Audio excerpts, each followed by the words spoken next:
How's your Tuesday going? Yeah, it's been a pretty good Tuesday. I mean, I just worked. That's what I did. But Do you participate in Taco Tuesday? not on purpose because I eat tacos whenever I want a taco, and it's not always on Tuesday, but sometimes it is. Right? It's like people are like, well, it's Taco Tuesday, so we have to have tacos. I'm like, okay, well, what do you call Mondays? Like tacos are a thing on Mondays and Sundays and Fridays and Saturdays. Yes. I mean, I'll take tacos whenever offered or on a whim. Right? Yeah. Do you have a favorite taco? I love a good old fashioned like street carne asada with like the little bits of onion and cilantro and a squeeze of lime and some nice hot salsa. I'm making my mouth water. Oh, that sounds so good right now. Well, you should probably get that after this is over. Yeah.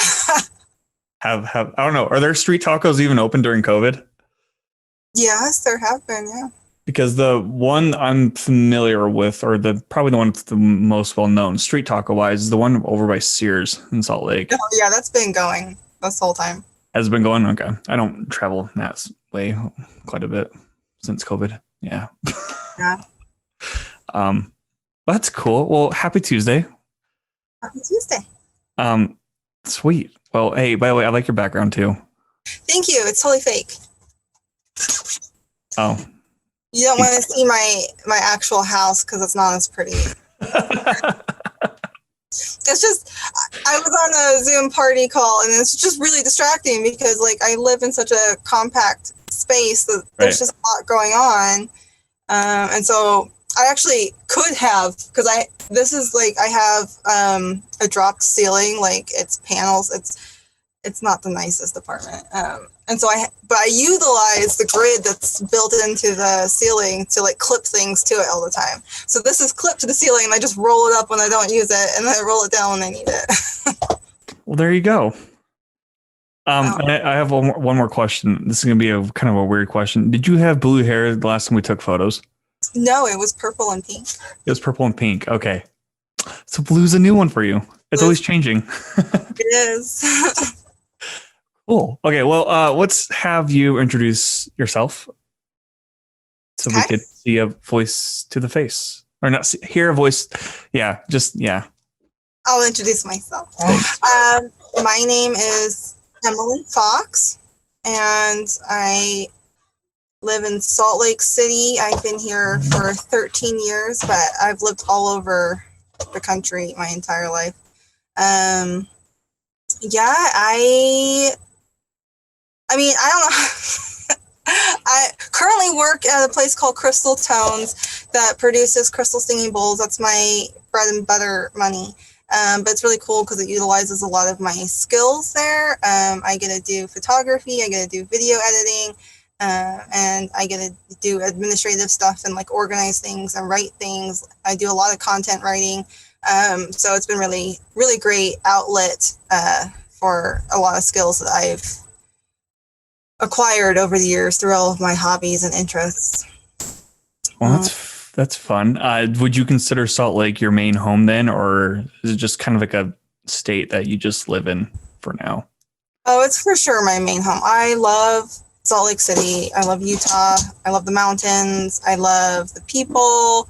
I love the creativity. I love the access to other great areas on the west side of the country. And it is definitely the longest place I've lived in one spot in my life. So, where else have you lived?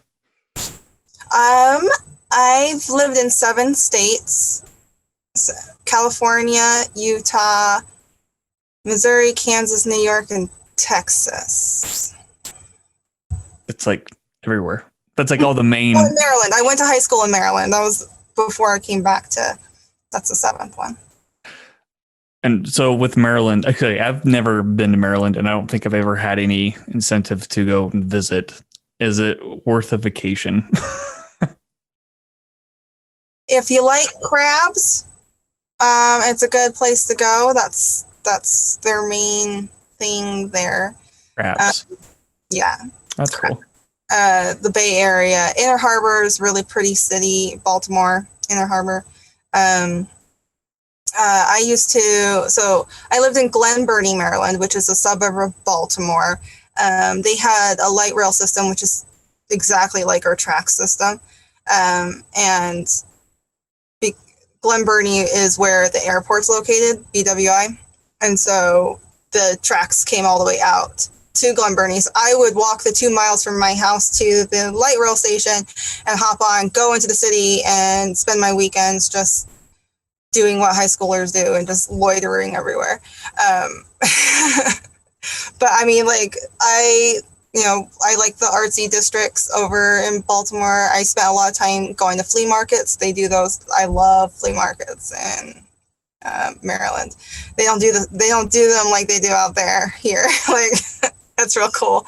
Yeah, I mean, one thing that I've learned from all the cities and places that I've lived is, like, there's good and bad places. There's places that you will like, and there'll be places that don't resonate with you. There'll be people that you like, and there'll be people that suck. And it's just all it is about discovering where you fit in and where, like, what works for you. Where's your tribe in that area? Yeah, I think that could be very much applied to wherever you live, trying to figure out where to live. Like for me, I grew up in north of Salt Lake my whole life, like Davis County. But then I've felt more at home in Salt Lake itself, to say the least. Yes. Salt Lake County, like, because, so I've been here since I was 19. Uh-huh. Oh, gosh, I'm not doing my math anymore. It's longer than 13. No, I didn't. So, yeah, I've been here since I was 19. Like, I moved here on my own since I was 19. So, and I've lived in Taylorsville. I've lived in West Jordan. I've lived in the avenues. I've lived directly downtown. I've lived on the west side of downtown. And yeah, downtown's my favorite for sure. Out of everything, like, I miss that. Like, I'm in South Salt Lake technically right now, and it's South Salt Lake. I mean, yeah, it's South like, Salt Lake is kind of it's interesting because, like, you could be driving like on one of the main streets, like on 7th East, and then suddenly you realize you're not in downtown Salt Lake. And you're like, oh, this is another part of Salt Lake. And then past that, I don't know, because it feels more industrial, like the more south you go, like just in the Salt Lake area, right? It feels more industrial, and I don't know, not Salt Lake. yeah, like South Salt Lake is fully industrial, and it's kind of funny because, like, I mean, that's why my ceiling is a drop ceiling with the panels and all of that, because this is a converted office building. Like, oh, what? Like, I live in an office, but it's so small.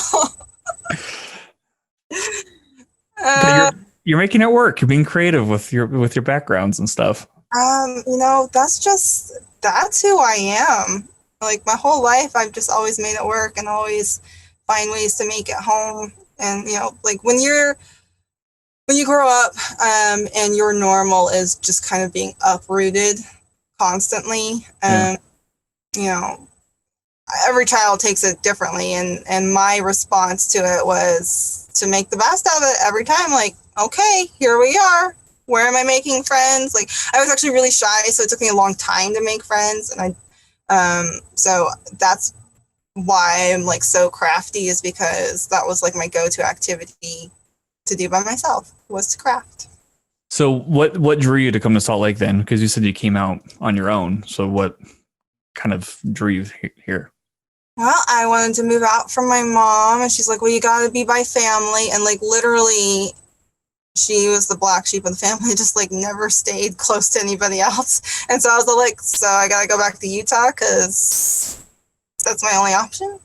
I mean, other than staying in Maryland, which is really expensive. Like they pay, unless you have a government job because it's so close to DC, like most people, if they're not military, they're government. In Maryland, and so like that's how we got out there. My mom worked for the NSA for 5 years, well, like 4 years anyway. It was during 9/11. It was a whole thing. So it's expensive out there. If you don't work for the government, you make terrible money. Like they pay minimum wage on everything. And so I was like, well, obviously I'm not working for the government or joining the military, and Maryland's expensive. So when I moved out here, 15 years ago, oh my God, it was so much more affordable. Like it is not the same at all now. No, there's that whole, I don't know if you've seen on Facebook, but there's been that whole thing with like raising the minimum wage in Utah to $15 an hour. And there's a lot of people vocally against it for whatever reason. And it just doesn't make sense because the cost of living is so high now, especially in the Salt Lake area. It's just like, how can you justify these prices? I have a 600 square foot office space. And so like, even though like, cause I mean, there are other apartments that are 600 square feet, but they have taller ceilings. They have multiple cabinets, more than one closet. Like I don't have, like, it's so funny. Like, even though like square footage wise, I technically have an okay size, it's actually smaller because the ceiling's like lower. I don't have like, there's just like, I don't have any outside like there's just like so many limitations to the space that I'm in that makes it even less, of a like decently normal living space. And so yeah, I've had to like make a lot of adjustments. It's different. But I'm paying the same amount a month that I was paying when I had a 2-bedroom, but it was in an income restricted building in downtown Salt Lake. And so and I knew then, like, I had a good deal. Like, I can't get a 2-bedroom for this price. And so I was like, okay, I have to get a 1-bedroom. And the 1-bedroom that I'm getting is just, like, literally like a shoebox. I'm like, Salt Lake, what are you doing? It's weird. I'm making more money than I've ever made in my whole life. I'm doing successfully, as far as, like, personal growth and income-wise goes. And yet I am still not, like... the cost of living has exceeded my growth as an individual, and I make more than $15 an hour. And so, like, if this is what I can do with that, like, why are you beating up on people that want, like, it's just like, come on. Yeah. Well, I've been talking to my sister and her fiance about it, and they were talking about somebody testified in front of the house, and they're like, you need to make at least 15 to barely even survive. Like, that's just to barely survive, right? And nothing's been done about it. And people are just like, 15, that's too much. It's just like, it makes no sense because, like, I don't know. It's a headache. I just think people are just being incredibly, like, either disconnected or just impractical. Like, they're not connecting the, like, what they hear the number is $15 an hour to, like, the actual, like, how you go about your day and how much things cost and how much you pay for groceries and all of these things. And it's just like, yeah, it's like there's like this weird disconnect. I don't know why people, like, can't have that concept. But again, like, today I had a realization because, like, I work for this company that's been in the same building for like 2 decades. And they slowly, like, bought out, like, the space. Like, they had, like, one little section of it, and they slowly expanded into the entirety of this building, buying out each individual or taking over leases. And so, like, but I overheard what their monthly payment is, and it's ridiculously low. And I'm like, it's because they've been here so long. Like they're tied into these the cost of what it was and what was reasonable from so long ago. And 15 years ago, like, even from my experience, like what I was getting for $600 a month was more than this. And I'm at $815 right now. So it's kind of crazy. Like, I think a lot of people either have just been in the same living condition and paying the same kind of mortgage rates or something that they got decades ago, and so they're thinking like it's the same, and it's not. Like, and anybody who's trying to buy or rent right now can tell you that it's just like out of control. But what do we know? We're just millennials. Out of control. It is out of control. So going on that then, because like, how did you get your start into like the art field, like photography and acting and modeling and all that? Well, photography, I mean, like my real start into like art in general was like my mom's an artist. She's a painter. And so I grew up around creating. And like, I love painting, and I definitely would consider myself a painter, but I haven't been painting because I just don't have the space for it. And so I have to pick and choose what I'm creating with right now, and which is photography mainly at this point. But yeah, so like, it's in the family for one. Like, even my grandma is an artist. She draws in watercolor. Her watercolors are beautiful. And she does wax acoustic painting, which I think I'm saying that right, where she melts wax and like creates these really abstract, really beautiful little paintings. And so, yeah, that's probably the seed of creativity for me. And then growing up, I crafted a lot. I did whatever I could find at the library book-wise, I would learn it. My favorite was beading, like using little beads and creating little creatures with them. And then in 7th grade, I took a photography class. And I just fell in love with it. And like, growing up the way I was, like, we didn't have money ever. So like my first camera was like from the thrift store, and it was just like a little point and click, like whiny thing. That's all I could get. And so like those were my first pictures, but I got to learn how to like develop that film and like create create images from it. And so yeah, that was like no looking back as far as the camera and taking pictures went.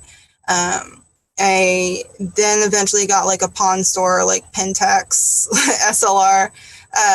And yeah, I basically lived in the dark room in high school.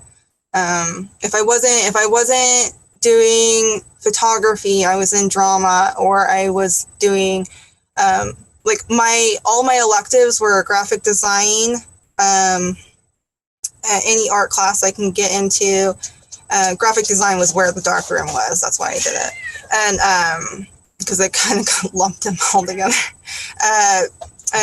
Or science electives, because I took physics for fun. I took zoology for fun. I took chemistry for fun. I didn't need them. I just took them.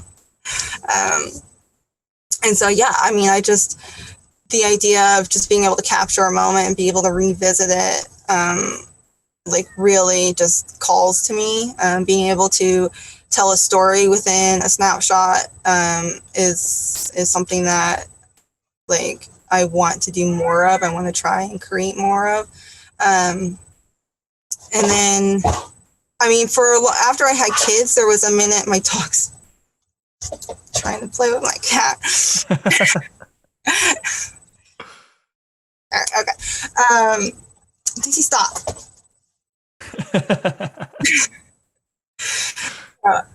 After I had kids, though, there was a period of like almost 5 years where I wasn't doing anything creatively. I did take a few pictures and stuff like that, but it was like nothing like consistent, nothing like purposeful or intentful. And then you know, I ended that relationship because I realized that we were both miserable and we both weren't pursuing things that fed our souls, and that like it wasn't like, even though we were both good people, we weren't good as a couple. And I didn't want my children to grow up with the example of two people that settled. Yeah. You know, I wanted to be able to tell my kids that they can grow up and go after what really inspires them, and be telling the truth. And I knew if I did that, then I needed to be that example first. And so that's what I've been doing like the last 8 years of my life. It started out in stand-up comedy, of all places. Wait, what? Yeah. I didn't know you did stand-up. Like 3.5 years. Learn something new every day. So it started in stand-up comedy because my sister signed me up for a dating app, because after I had left that relationship, I did nothing for like a year. I mean, I had a lot of like self-growth and like growing up to do. Like I needed to learn how to live on my own for the first time ever. So that's what I did for about a year. But then like after that, she's like, you need to get out of the house. So she signed me up for OkCupid, and I went on a handful of dates, and one of those was with a stand-up comic. And like we saw each other for like 6 weeks, and I knew I was just one in a rotation of girls, but I was his Tuesday night appointment, and I would go watch him at open mic. Taco Tuesdays. On Tuesdays.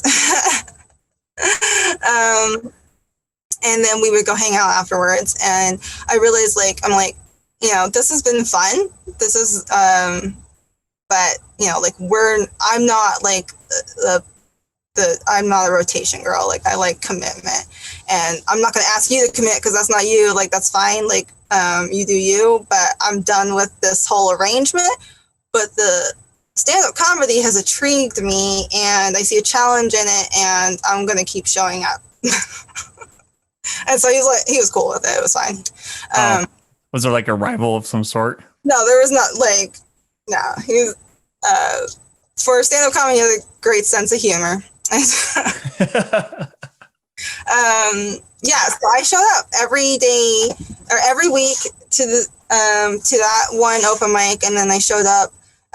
It wasn't every week, but I would show up to other open mics throughout the week. Like there's multiple that happen that are hosted. And then, yeah, it got me like writing. It helped me learn how to talk to people just in general. Like I was so shy growing up. And did you have stage fright during the stand-up comedy routines at first? Yeah, I mean, well, you know, being a drama kid, like being in front of people is not a thing, but it's funny because my, like I could put on the best, bravest face, but you'll know if I'm scared or nervous, or you used to be able to know if I was scared and nervous because my voice would shrink like significantly. Like, like you could not hear me.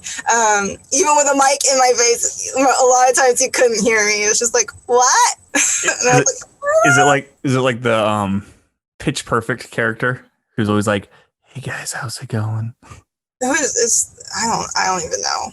I'm sure there's recordings of it somewhere. Funny. It's just like, yeah, it was a whole process, and so like it taught me how to, like, the power of just showing up whether you feel like it or not. Because like I made that commitment for myself to show up every Tuesday, whether I had written a new joke, whether I like had a bad day, whether I had a bad set the last week, like no matter what, I showed up and I signed up and I stood on that stage with a mic in my hand and I would do something. And so, yeah, that was a really powerful, like, growing experience. I did that for about 3.5 years, and I did develop as a human being. I learned how to small talk. I learned how to make just like, you know, like friends, and then like, one of the friends that I made was Brian Higgins. He was, Oh I my know, gosh. because he went to the same open mic on Tuesday nights at Mo's, and he does his film festivals, right? Right. And so I signed up for one of his film festivals so many years ago now, and I made a film all by myself, and it showed up on that screen, and it was just like really kind of fun because, you know, like it took me back to in high school. Like I really like wanted to do acting, but because of my insecurities and my inability to project, like I just never got the experience on stage. And like people are like, I don't know, Emily. And then like, you know, I did pursue it a little bit, and I was like, oh, maybe not. And so like I just kind of thought it wasn't for me, and I never really thought to revisit it. And so but after doing that film, I was like, that was kind of fun. And so like it was just kind of on my radar. But what that opened up was some other friends that I now have were at that festival, saw the film, saw that I had done everything by myself, and they're like, hey, we're doing this like group thing where we get together once a week and we like create skits and stuff. Do you want to help out with that? I was like, oh, sure. And so then I started doing that once a week in the Toy Shed Studios. Toys in the Shed YouTube channel is where you'll see those skits that we created, that we met up once a week and we created little videos, and it was fun. And so after I realized like stand-up comedy, I mean, I knew it was never my calling, but after it got to the point where the drama and the scene was like more like took away the fun of the doing, I was like, well, you know, this actually wasn't my thing. I don't need to deal with all this drama. So I just kind of like shifted into focusing on Toys in the Shed. And then I got fired from my job, which was a traumatic experience because I was such a good girl. Like school for me, because my life was so chaotic, school for me was the thing, and I was like a good student, and that's like where I got like a lot of like my confidence, and so like that carried with me into my adult life. And so for the first time in my life I got fired. And like but I had been doing a lot of like self-work, and I knew that job wasn't like my career thing. I just wasn't expecting to be fired from it. And so like when it happened, like even though I was like completely devastated, I also was like, okay, universe, obviously you're telling me that I'm not supposed to be doing this anymore. And so I was like, what do you want me to do? And so I went that same day and I applied for unemployment. And then also that same day, Travis Barker, who was part of Toys in the Shed, was like, hey, you know, this acting coach that I really respect is coming into town doing a workshop. Do you want to go? And you can just observe. And I was like, okay. And so I showed up, and Glenn Morshower does his extra mile acting workshops.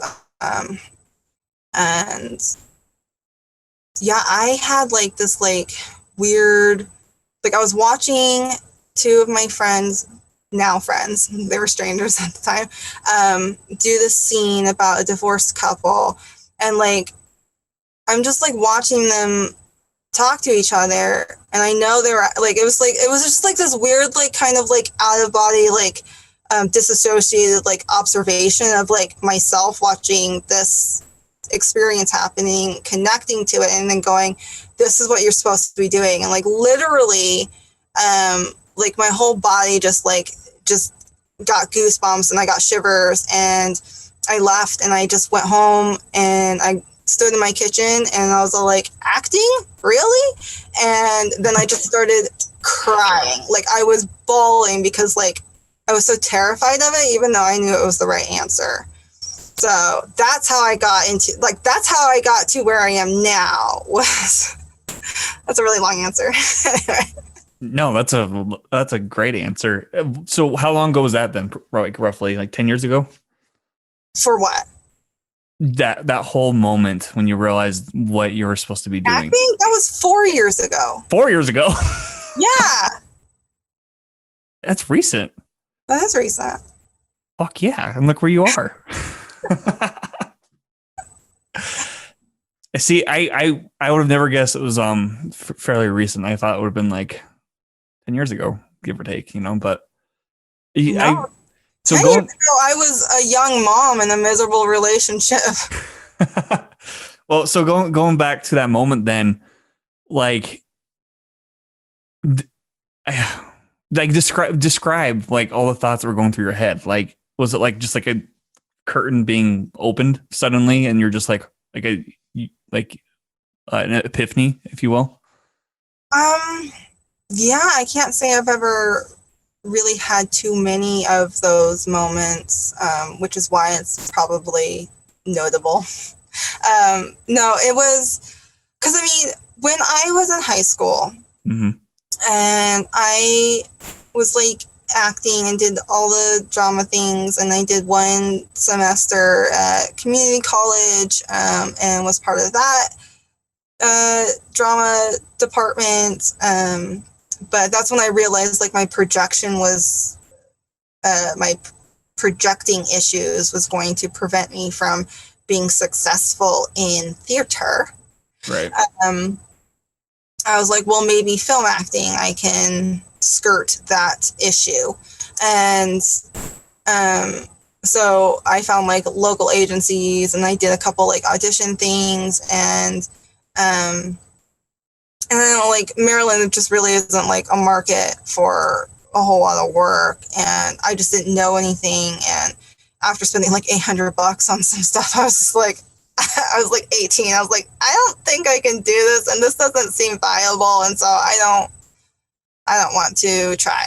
It didn't feel like it was possible, and I didn't have anybody around me that knew anything about that, and so it's just like, I guess it's not for me. And so, so that was like, then I was like 29, 30 when I was 30 when I was fired. So, yeah, like to sit in that room and just revisit this like deep, like suppressed desire to tell stories, be like brought back up. I was just, it was really overwhelming. I think that's why I want to encourage my kids to like really just continue to pursue things. Like, don't worry about what other people say. Like if it's calling to you, just do it. And I'll support them in whatever way I can, because I don't want them to have to go through the experience of like suppressing something that like that fed their souls, to the point where their soul is so hungry and it sees the opportunity to eat that it just like literally takes over, and you have like an emotional breakdown. Like that's unnecessary if you can avoid it. So with all of your experiences then, and like with your failed relationship, or with your firing, and like just like the suppression of being an artist, I imagine you're able to bring a lot of the emotions to the table, like when you're bringing on these roles, right? I think it's a combination of just my life experience of observing people in all walks of life in all different parts of this country, seeing the similarities and the differences of like how people function. Like, because I was so shy, I'm an observer by nature. So I watched people my whole life, and adults, kids, like whatever. And I saw the similarities. I saw the nuances. I'm fascinated by characters, like real life people. And yeah, so that combined with the fact that I am just a genuinely like open-hearted, like I'm not afraid of my emotions. I'm getting better now at understanding and letting them process in the moment, and not, because I used to try and like suppress them, because it's like, well, you shouldn't be feeling this way. And I'm like, no, if you're feeling this way, it's for a reason, and you need to feel it and figure out the reason. being able to tap into what I observed. So if it wasn't a personal experience that I can pull from, it was definitely one that I've observed at some point in my life, or Right. could piece the puzzle together from, my experience or what I've observed or what I've listened to, and be able to pull really authentic characters and performances together. Where I am now, because I've only been doing this for like 4 years. It's not like I've had a lot of opportunity to really be able to tap into like what I can do. But at the same time, like, I'm growing as an individual, and the more I become attuned with myself, the better I'm going to get. And so when that one opportunity, that's all you need. That's all anybody needs. It's the one moment, that one story, that one thing that resonates with everyone. When that happens, like, I'll be ready for it, and it'll be powerful. I have stories that I need to tell that I've written down that could potentially be that. And there's also things like, now that I'm at a point where I really am confident in myself and understand how to get to this kind of confidence, I want to help other people get here, because I know right where I am right now, mentally and emotionally, sets me up for success for whatever direction I want to go. Because I can back myself up. I can power through. Like, I have the tools to do it in my arsenal. And so, it's just like the world is now my oyster. And I want other people to feel that way and start like pursuing that. And so I started training as a life coach and like learning these kind of like things. I want to like just create like really simple online courses where people can just do like basic exercises and like self-learn, and then when they get to the point, because like definitely like 5 years ago I wouldn't have been, like, if you had put me with a life coach, I don't know if it would have worked, because I wouldn't have been able to receive what they have to give. I did a lot of like self work on my own in bite-sized chunks, that got me to this point where then I was able to get like a coach and like get inspired, and then realize like, oh, people can do this. This is amazing. I want to do this. And so like part of that is making me like, I'm starting to come up with these like little ideas, because like, of course, being a storyteller and a creator and having all these skills, like video wise and photography wise, like I can go about sharing what I want to share in an artistic way. And so there's definitely some things that I want to create for myself, as far as like, representation of like how I was holding myself back and not realizing it, or like how I was giving away my power and not realizing it, how I got back my power, how I suppressed, the dark voices, like how I did all of these things. I can probably create some sort of like story or video that represents that. And that's kind of how I want to go about it. And so those are like starting to bubble up within me that I need to create. So that's exciting. No, it's because it's like all these realizations. Yeah, I think like looking back on it now, like hopefully you could see like even within the span of 4 years, like how much you've grown within that span of 4 years. Been major. Like if you look at a picture of me 4 years ago, one, my hair was short. So much short. But I was just barely starting to color my hair colors. And I only dabbled in pink and purples. I wouldn't go past that. What's on deck for next is red, because my son has requested red. So like that will be new for me too. But now I'm in a place where I'm like, okay, like bring it on. Let's see what happens. And 4 years ago, I would have been terrified of the color red. I was terrified of the color blue. Well, it's interesting because like even like the approach you take to like like let's do it, let's see what happens. Even just like having conversations with you, like over the summer, and like all the support that you give to fellow artists, and you're very vocal about just do it, don't think about it. And now, for myself, it's just something that I'm learning of. You can't worry what people are going to think. You can only worry what you don't accomplish, not trying something new, and connecting those dots and having this conversation with you, like it's really cool to see everything just come to a full circle like that. So thanks for that. I'm here to serve. It is like, I definitely am I don't preach anything that I've never experienced myself. Right. You know, I definitely like trust the experiences of other people. And now the more that I experience, the more that I understand. I'm like, oh, maybe I don't have to learn this the hard way. You know, but it took me learning the hard way a couple times and a couple epic experiences to get me to this point. And so, yeah, that's why I'm the biggest cheerleader of anybody that's doing anything.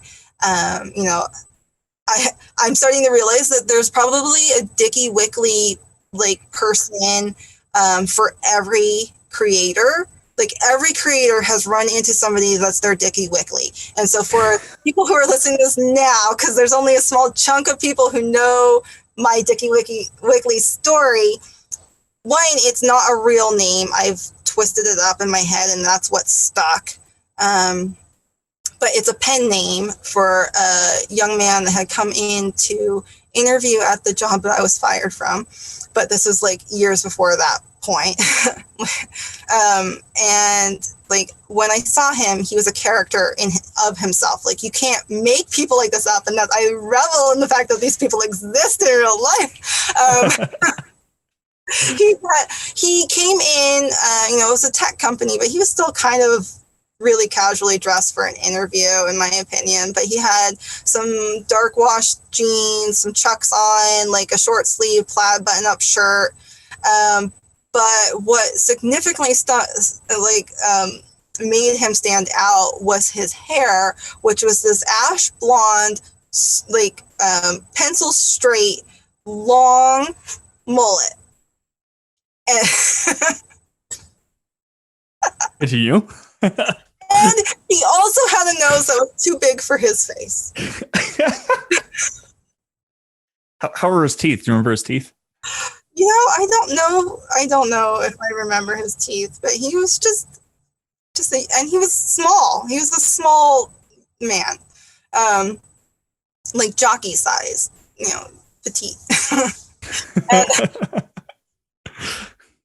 And so he comes strutting in like he was. I was like, whoa. And so he has an interview. My immediate manager was the one doing the interviews that day. And so I called him over the second that he left. And I was like, that guy has a story and I want to know it. I was like, well, the first thing I actually asked was like, is he going to get hired? And he's all like, no. And they used the word culture fit. And so he was like, he's not a good culture fit. And I was all like, well, he has a story. And he was like, well, yeah. And I was like, please tell me. He's like, okay. So the entire interview, he bragged about a book that he had written and published. He was so proud of this book. This was his greatest accomplishment. And not only was it a book, but it was a romance novel. And not only was it a romance novel, it was a romance novel written from the male's perspective. Like you've told me this story before. Keep going. So I was like, what? And so, and then he told me his pen name, Dickie Wickley, but that's not his actual name. So, I think that's how the name stuck in my head because that's what the manager told me his pen name. And so the rest of the afternoon, my coworker and I did not work on work. We sleuthed and tried to figure out where this book existed. Because apparently it was online, you could find it. And my more tech-savvy, smarter friend, Eric with a K, he found him first. And we pulled up this novel and did a sample. And I couldn't get past the first page. I couldn't get past the first two paragraphs. I was like, bragged about about this. I wanted so bad to just start trolling on this kid. Like, I just wanted to tear him apart by the way he looked, by his writing style, by the fact that he was overconfident. And then, like, I literally, like, my conscience is like, Emily, you're an idiot. He's done more than you've ever done. And that shut me up. I was like, I have no space to say anything because he has finished something and put it out in the world and he's telling people about it. It's true. It changes your perspective when you look at it like that. I was like, oh, like, as much as I've created, as much as I've done, like, I haven't done any of that. All of the drawings that I created in high school, I gave away. None of them exist in my possession. All of the things that I've crocheted that were little mini masterpieces belong to other people. All of the things that I do don't exist in my realm. I don't tell people about them. I don't document them. Like, how is anybody going to know that I create? How is anybody going to know how talented I am? How is anybody going to know what a good storyteller I am? Like, all of these things, because I'm not putting it out there. I'm not promoting myself. I'm not finishing things. and I'm like, this kid did it. He wins. I need to look up to Dickie Wickley. Like, and so, yeah, like, I realized this, last few months that there was a Dickie Wickley experience that the guy I was dating had, because there was this performer that showed up in this eclectic lineup of artists anyway, and he was a rap artist, and this guy is a character. You can't make these people And I just laugh at it. Like, I think it's great. Like, he does, like, clean rap, and, like one of his songs is hot dogs and something, I don't even know. He sings about how good hot dogs are, and or raps about how good hot dogs are. Like a Weird Al Yankovic kind of a style?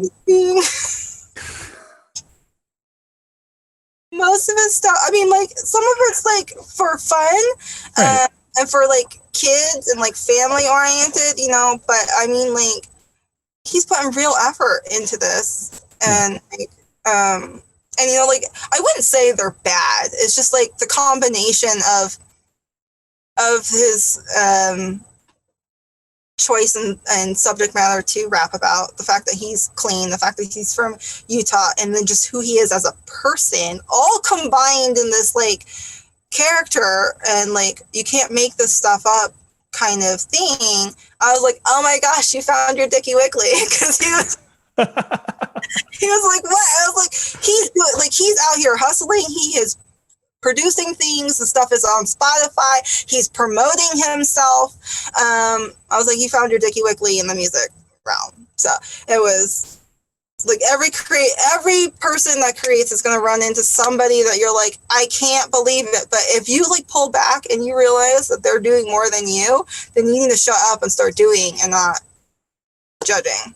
Yeah, actually, there's a few people who are like that to me. One I actually recently blocked, not because like I was jealous or anything like that, right? It got political, but still, regardless, he's done more stuff than I have in, like, filmmaking sense, and I'm like, I admire you from afar, you son of a bitch. But it's motivated me to want to do that next, to make him not a Dickie Wickley. Yeah, I mean, because I did last summer with a few of my friends, we did the Artist Way, which was a 12-week program. I did send you a copy of that. But it just helps you tap into rediscovering your inner artist and stuff like that. And it's kind of funny because me doing all this personal work that I've been doing over the last 8 years of my life, really compact in the last 4, it felt like a review of a lot of things that I've learned and worked on. But there was a couple things that really stood out to me. Like, one of them was audacity. it's giving you permission to be audacious and to promote yourself and to recognize that where your talents are and your skills are and that you're good enough and that you should be doing. And so I was like, yeah, that's what like most creators suffer from, chronic humility.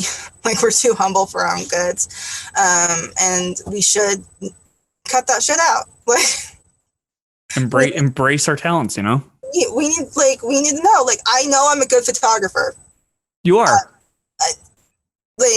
But it took me a long time to come to the idea that I can say that, even though like it's been years since I've like really put actual effort into photography.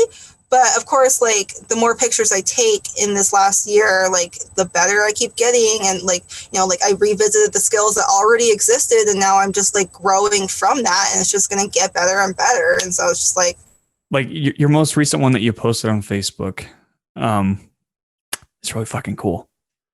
What, the concert? Is that the one? Or the other one? The random ones? The random one. I think you were at the Salt Flats. It was like the sunset. Oh yeah, the sunset ones. Yeah. See, I've been doing a lot of self-portraits with my camera. when the fact you're doing number one, self-portraits are hard because you have to like compose yourself. You don't know what's going to look like till you take the photo, and then you have to like refix it and then trial and error again and again. Right? Yeah, it's a long process. You should see the ones that didn't. That's the thing with being a photographer. Is like a lot of people are like, like this is a cool photo. It's like, okay, we should have seen the one like literally right before. Like there's so much that people do not see. And then when they ask for like the raw files of like the unedited photos, you're like, no. No, they don't look as good. No. And that's actually what I'm trying to focus on, is like because I know I have the eye and like the ability to take a good raw photo. Uh-huh. But I need to work on my editing skills to make it that like amazing photo. Like that's what I'm like trying to like do next. Well, just so you know, they're already amazing. You're just adding more amazingness. I don't know. Maybe I'll be a known photographer. I definitely I definitely think like if I were to pick what kind of like photographer I would be known for, if it's not landscape, because I love just going out in the world and like taking pictures of those, I think it would be like for concept art with like in the mix of like cool backgrounds, but like telling a story and like using imagery and like costume and makeup and like props to like kind of just bring things together. So that's like my goal, what I'm trying to like work towards, to get to that point where I realize I'm like, I can't take all self-portraits. So I'm going to have to learn how to take pictures of other people. So I've got some things to help me understand how to take a good picture of another person. So that's what I'm learning next. That's exciting though.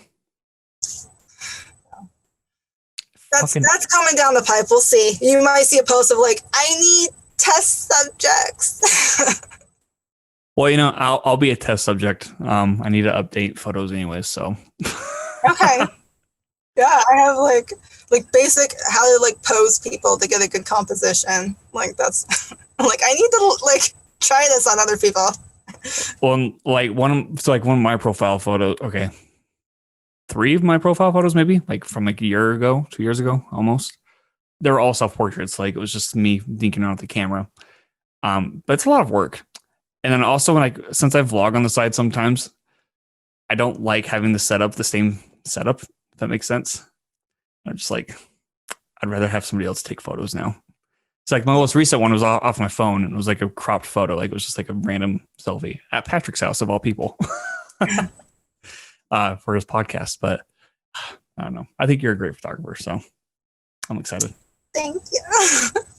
And you are a great model too. I have photos that I'm still working on of you, because I know I only worked on 3 so far, but life gets in the way, I do know. I mean, I'm trying to that's something I'm trying to get better at. I have a really good friend who is a photographer, Kat Palmer.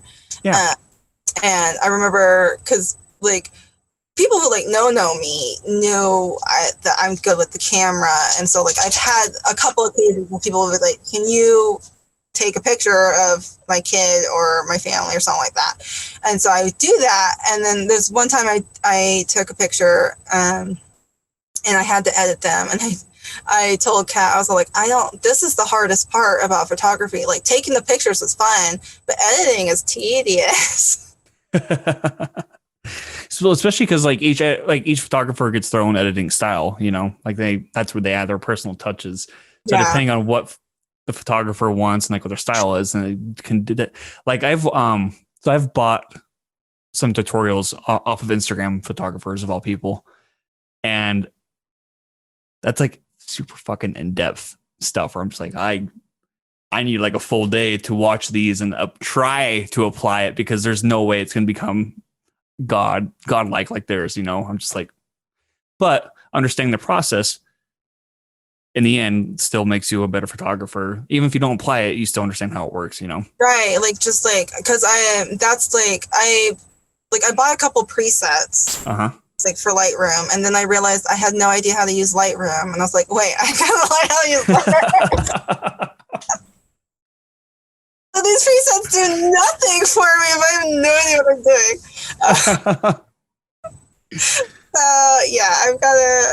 doing. There's like things I've got to learn. I know like just sitting and doing things helps me, because like I'm one of those people, like I naturally poke around and test things out, and like, oh, I didn't know this did this. And so like the most recent pictures that I posted was from a concert in Phoenix. And it was the first time I ever took photos in that like kind of dark setting with multiple lights going on. I had been like working on like learning, you know, the settings on my camera and understand and so like I was able to get like good pictures just out of the camera. And then in Lightroom, like I, you know, was learning how to like lighten it up and like, you know, bring out different details. And I was like, oh, so like it was like that kind of thing. Like now I know like what these different kind of settings do that I wasn't messing with before, because I didn't really need it or didn't know I needed it, but I really needed it for this kind of lighting and scenario. But now I know where I can use it in just small amounts for regular lighting scenarios. Yeah.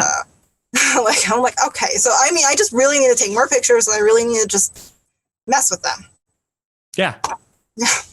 Well, it's interesting. So, because I took photography in high school even, and it was like, what was it? Photoshop CS5, I think. Yeah.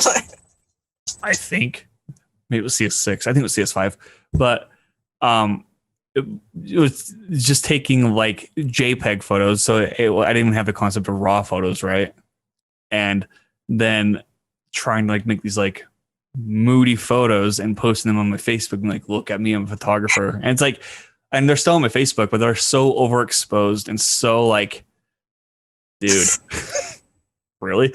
But looking at that and looking to like what I can do now, because like I'm not the greatest photographer at all. Like I have like a moody style that I like, and sometimes it pays off, sometimes it doesn't. But the looking at the good ones I am able to do and comparing it to like the old ones, I'm just like, man, if I didn't take those old ones, I wouldn't like know where to apply them in these ones still, you know?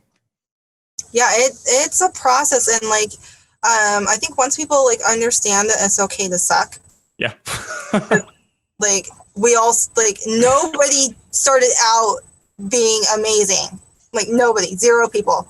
Like they may have some premise of raw talent. Like I always had an eye for how to line up, you know, like shot, but even that like was refined, because I've been doing like I took photography since 7th grade, and so like those tricks were just kind of ingrained in me from a young age anyway. So like nobody does anything without guidance or help, even if it's just observation from watching somebody that does it better than you.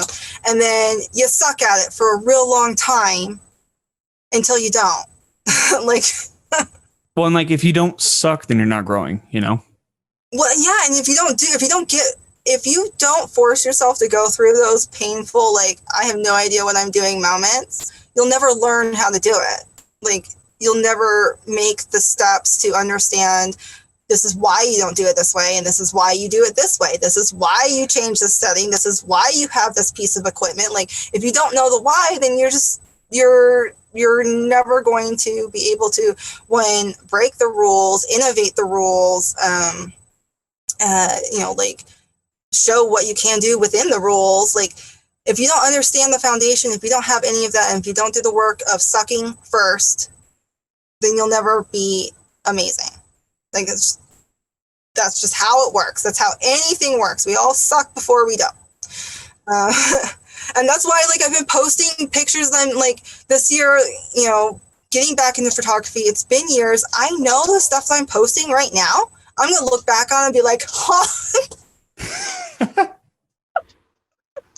I'm like, wow, Emily, why did you do that? Why did you think that was a good picture? Like, there's going to be ones that I'm going to be like, I have grown, and it's going to be great to look back and be like, damn, look at how I've improved. Look at where I've excelled. Look at where I've, like, ventured off into. Like, who knows what I'm going to, like, take pictures of next, or where I'm going to take it, or what color my hair is going to be when I'm doing it. Like, all of these things, they're just unknown. They're unknown, but here you are. You're existing, and you're going to go forth with it, and you're going to be creating it as you go, which is what life really is. Here's the thing, too. Being an artist, so, like, I've come to the realization as well, is that we have this innate response within us to, like, pursue our passions. Like with you, you're like, you had the epiphany moment of, like, acting and photography and modeling, like what you're doing now, right? And with me, it's always been like, I've always been intrigued with film, and I've always been intrigued with writing. It's just like something that you've always been with. But sets this pre-composed idea in a lot of people, I feel like, that were like, well, it's meant to be, like, it's going to come to me. But then they kind of settle. They don't take the step to create and make it a reality. And because, like, the whole point of being an artist is to make things, to create. But far too often they sit back and just expect it. You know what I mean? So that's been an eye-opening thing. I mean, I guess probably a lot of artists go through this, like, when things do come naturally, or, like, maybe it's like a societal thing that, like, people tell you, like, well, it's a natural talent, then you're just already amazing. If you're not already amazing, then it's not a natural talent. Right. And so, but every talent, every skill can be developed. Exactly. And so they won't be developed if you're not actively doing things with it. And so, to sit back and to think that, like, the one day you decide to wake up and do the thing that day that you've been thinking about for 10 years, it's not going to be what you expect, because you've been sitting back for so long. Your skills have atrophied, your talents have atrophied, and it's just, you're not going to be able to produce as the person that may have started worse skill or talent wise than you, but they have been, like, going at it for that entire time, and they are going to be far more successful, far more, like, known. A lot of times, like, they are the Dickie Wickleys, so the people that don't have the innate talent within them, but they want it so bad that they work for it, and they do more, and they succeed more, and people know who they are more because they're actually doing it. They're putting themselves out there. They're trying, and they're not being crushed by the fact that other people are potentially better than them. Like, there's 7 billion people in this world. Chances are somebody's going to be better than you. But also, because we have, like, this idea that it's supposed to just happen, a lot of people aren't doing it. So even though their chances are somebody's better than you, they're not putting themselves out there. They're not trying. They're not promoting themselves. So if you're mediocrely okay at something and you're trying and going for it, you're going to find success. It's like, it's a numbers game at that point, like, of effort. It is. And it's like, even, like, looking back on stuff that I was doing, let's say, like, 5 years ago, right, during school or whatever, I'm like, if I actually applied, like, a strict set of, what do you want to call it, Like a routine? Yeah, kind of like A regimen? work. You do your workout, but do you do A work creating? thing. Yeah. Wow. That just totally escaped my mind. What a brain fart. Yes. The words on, yeah. Anyway, you get the idea. Yeah. A strict work routine. Then like I could have been further than where I am now, you know? But also there, like, since we are living, we also have to experience the other side of life that's not creating, because a lot of that inspires a lot of the pursuits to create. But it's easy to get lost in the webs of life. It's a very complicated It's a weird, thing.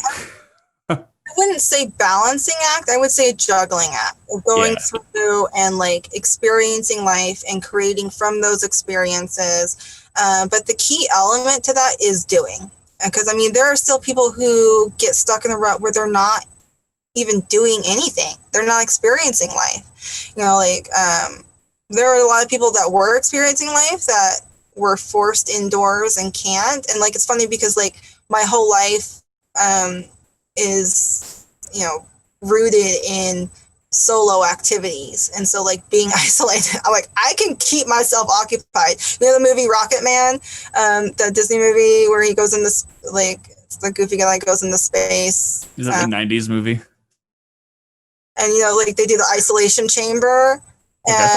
And he like basically like by the end of it, he's doing his hand puppet and he's like, can you close the door? Like we're in the final act. Like that would be me. I mean, not to that extent, but I can occupy myself for a long time before I'm all like, oh, I need human interaction.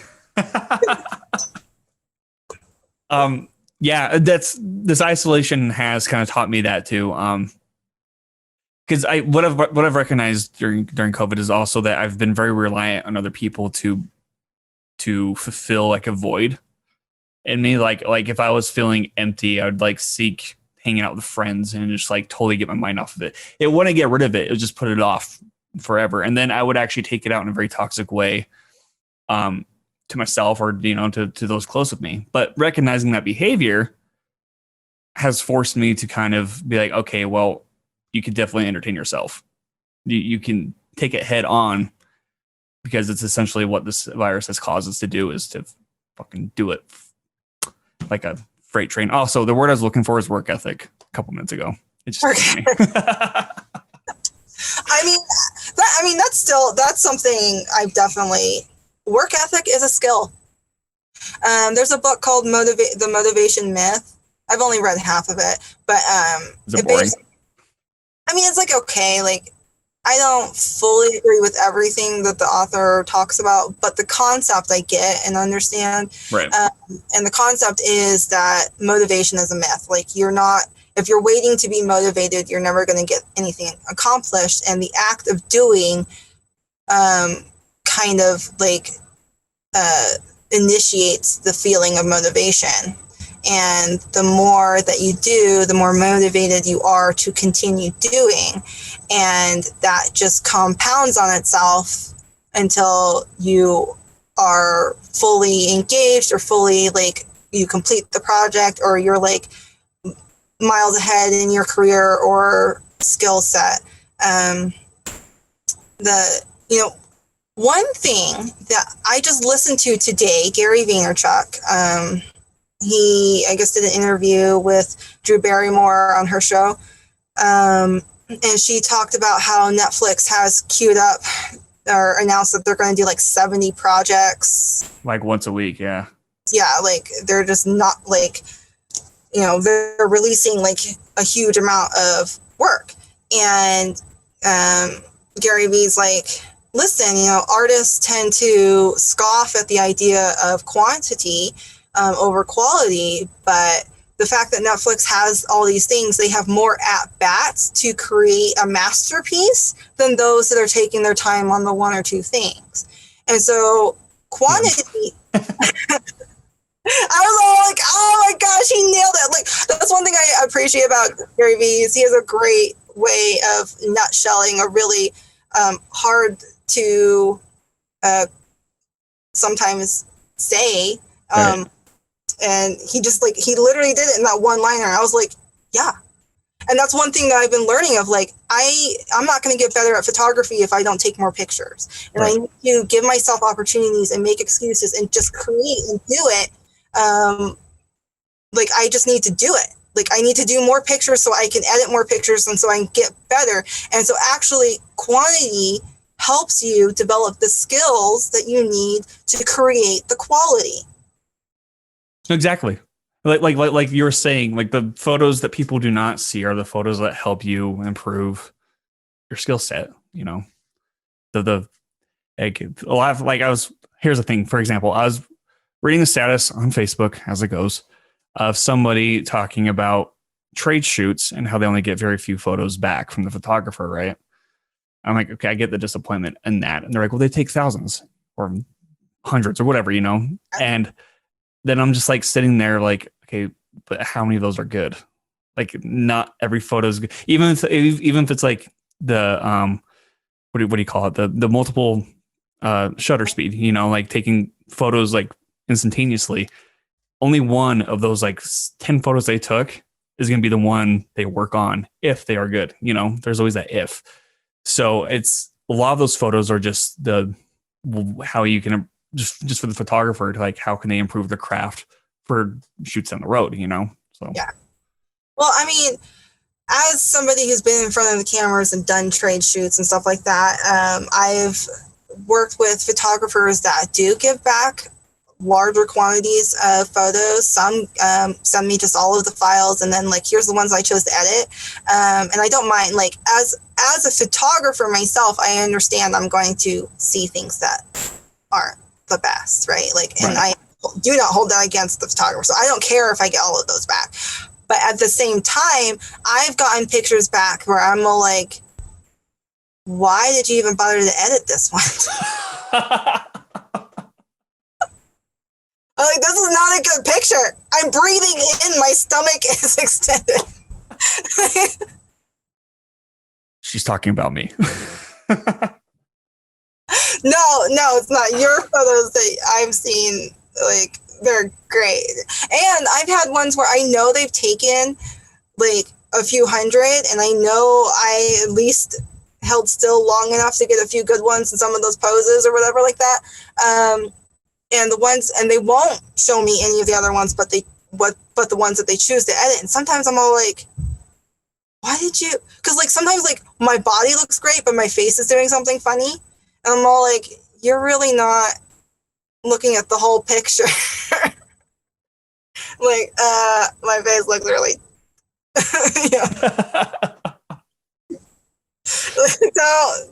why does this one exist?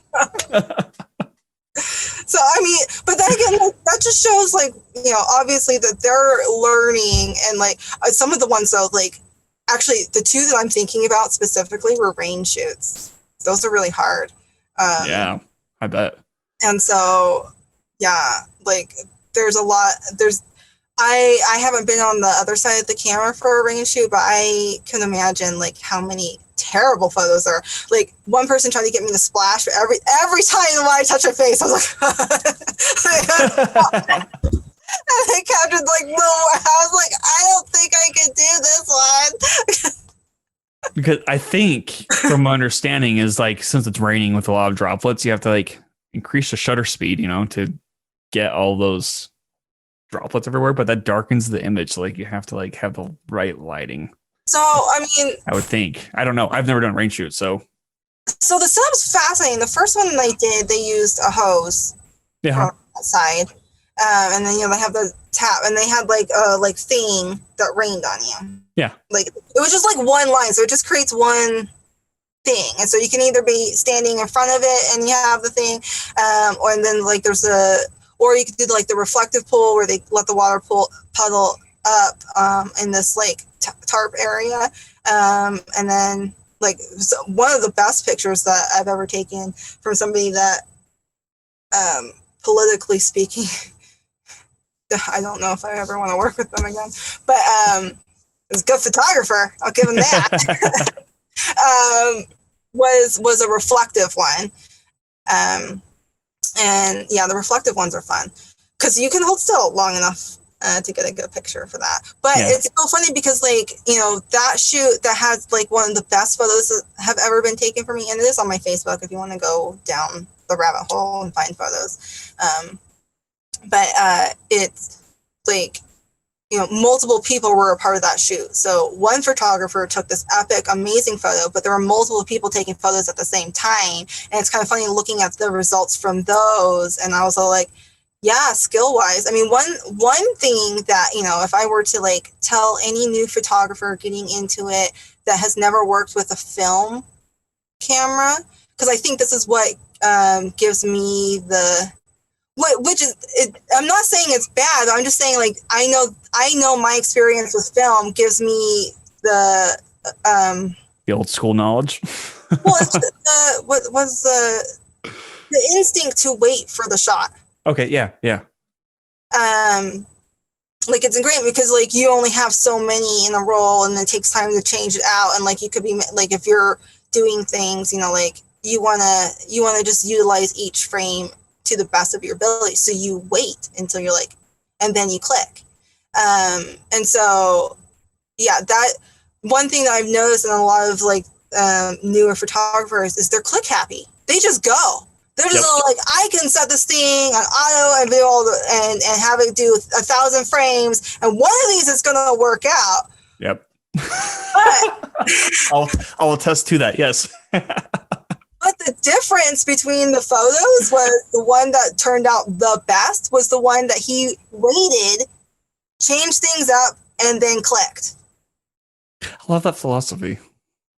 So, yeah. So if I were to tell any new photographers out there, just like practice waiting for the shot, or like give yourself time to like really look at it in the frame, whether you're looking at the screen or not. Look at it and give yourself some time to like try it out. Like, if you can get it as close to perfect within like the framing already, then it's going to make your editing so much easier. And, you know, like if you understand your settings so you can get it not only framing just right and focus just right, but then also, you know, the light intake just right, then you're going to have a really great raw photo, and which only gives you so much more that you can do with it. Yeah. So yeah, like the pause and wait, like just wait for the shot. You just never know. And like the cool thing, like, you know, why I like my DSLR and the multiple frames and all of that capability is like, I have a black dog and I have 2 young preteen boys. Getting them to hold still for a good shot is really hard. And so having the multiple frames, you know, handy, like I get better candid photos of them that are less blurry because of that. And so, like, I mean, there's moments and purpose for everything. Just, you know, use it. And one thing that I need to learn is when my self-portraits, because I'm kind of obsessed at jumping shots. I don't know why. Like, I like taking an epic, like, leap in this beautiful, like, landscape scenery. Like, I do it all the time. I did it, like, 100 times at the Salt Flats. And give myself a leg workout. How about you're sore? Yeah, landing on the salt flat is not a soft surface, so you can, and you don't want to actually like fall. So you're real intentional with your muscles, and then you feel later. But yeah, I have so many like terrible shots of me jumping, and I'm all like, why am I still don't do it. I still don't tell my camera to take multiple frames when I do a jump shot. So I need to try that. Because I put it on a timer, you know, and I put something where I'm going to be standing so I can set the focus correctly. And then I set the timer, run, roll the thing away, and then jump. And so, like, you can just imagine this, like, back and forth. Well, but I mean, once I set up the focus, and I only have to do it again if I change something. But yeah. So do you like run into the frame and kind of like matrix kick the prop, and while like in midair, so it takes your photo right as you kick it out of the frame? Oh, I give myself enough time to get it out of the frame. Because yeah. So That sounds like a Nicolas Cage moment. I should, because I mean, the other thing that I also cheat with some of my self-portraits because I can connect my phone to my camera and control it. I still set the timer so I can kind of make the phone disappear. But like that's when I failed to like set the multiple frames because I'm like, why am I not doing that when I'm already trying to make this easier for myself with the phone? And then I just have like 50 of me going or something like that. It's just like, oh gosh. So with like cell phones, if you hold down the what do you call it? The camera button, the thing that takes the photos. If you hold it down, it takes like multiple photos, right? I've never used that on a phone, but I've never done it. All these things that are available that you're just like, I know this exists, and I just, well, maybe like in the moment I forget, and it's like, oh, right, okay. Yeah, well, that's the thing with it's like with cell phones, like doing that, and people are like, oh, take a photo of like this family trip, right, or whatever, like whatever. I never hold it down, and so it's always like, hold on. It's like an old person. I do that. And then, but like it's the complete opposite with the DSLR because like the multiple photos is always on that. But it's because the shutter speed sounds really sexy. Like when it's just like music to my ears. It is a good sound. It means you are capturing a moment in time. I know. I like photos, and cinema is the same thing though, because like 24 frames per second, like old school was like you'd be catching 24 frames a second, like literally it's like moving camera, hence movies. But yeah, just capturing moments. How cool is it too? Like with cinema and with photographs, you're recreating something, right? And it's just fucking there. And if history treats us well, it's going to be preserved there forever. Like we're going to have a better understanding of our history now than we did 100 years ago, like. Can you imagine like people 100 years from now looking at 2020? Oh God. I don't know, like from like what kind of lens are you looking at it from, like a political lens or just from like a human lens? There's to be a tale of two experiences. You got the people who have retreated because of a pandemic and have stayed withdrawn from society, and so like all of their pictures and experiences are going to be within one environment essentially. And then you've got people who on the political landscape, they were out protesting. They're doing like things, and so they're in moments. And so you're going to have people with images from different parts of the country in different chaotic situations and historic making moments. Oh my God, I know, we're living history. And then you're going to have the other, but I think it's just as compelling to think of like how people have spent their time isolated. For me, like I've had to go into work. I don't go out that much, but I have gone on more adventures. I think a lot of people have gone on more adventures because like, in Utah anyway, we have access to so much open space that's beautiful and epic that we can really be distanced on a social level from people and experience and reconnect with nature and our families or whatever, and not confined in our smaller spaces. I mean, for sure, my motivation to get out of my house is the fact that my house is this big. I can feel that. Oh. But I know. I was thinking about that especially with like the BLM protests that were happening over the summer. I'm like, this is going on during a pandemic, like only in America. Like, how badass is that? It's sad it has to happen, but it's very, very historical. But then also, if you asked me back in like June when that was all going on, hey, do you think people are going to try to take over the Capitol during a pandemic? That would not be on my bingo card in 2021, the first week of 2021. That was not my bingo card at all. Well,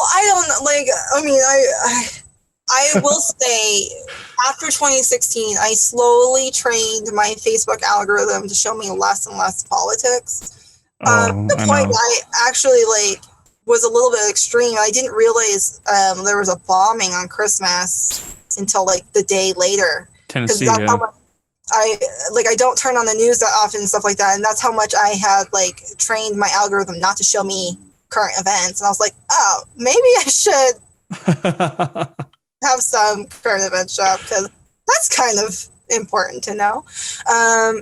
But I will say, I kind of knew, that just from observation, people were being radicalized. Oh, for sure. And after the debates, I knew that those radicalized folks would be taking some words very seriously.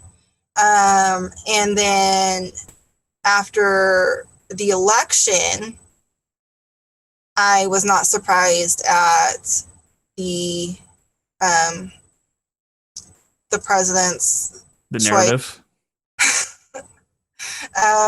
Decisions, and so I wouldn't say I would have said that the Capitol building would have been raided, broken into, and these people, but at the same time, when it was happening, I was all like, nothing surprises me about this at all. Like, there was a strong build-up to this moment, like. Yeah, well, and like I expect people to protest and whatever, like especially outside the Capitol building during such a heated election.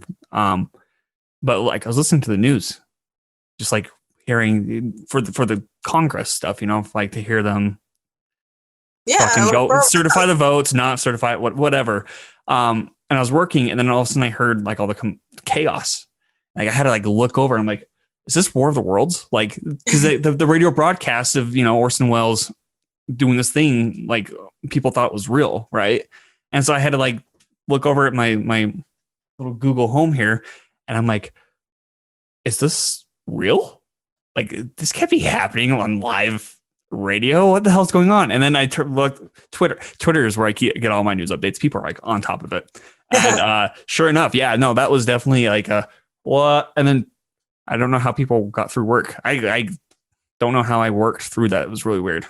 But yeah, interesting times we're living in. Yeah, I mean, my Facebook, because I mostly Facebook.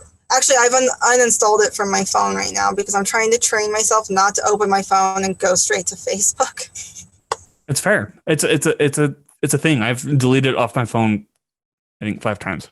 And so, like, once it'll be a couple days because I still open my phone looking for Facebook. I did it yesterday. I was like, what are you doing, Emily? You need to, like, so, I mean, I log in on my computer now, but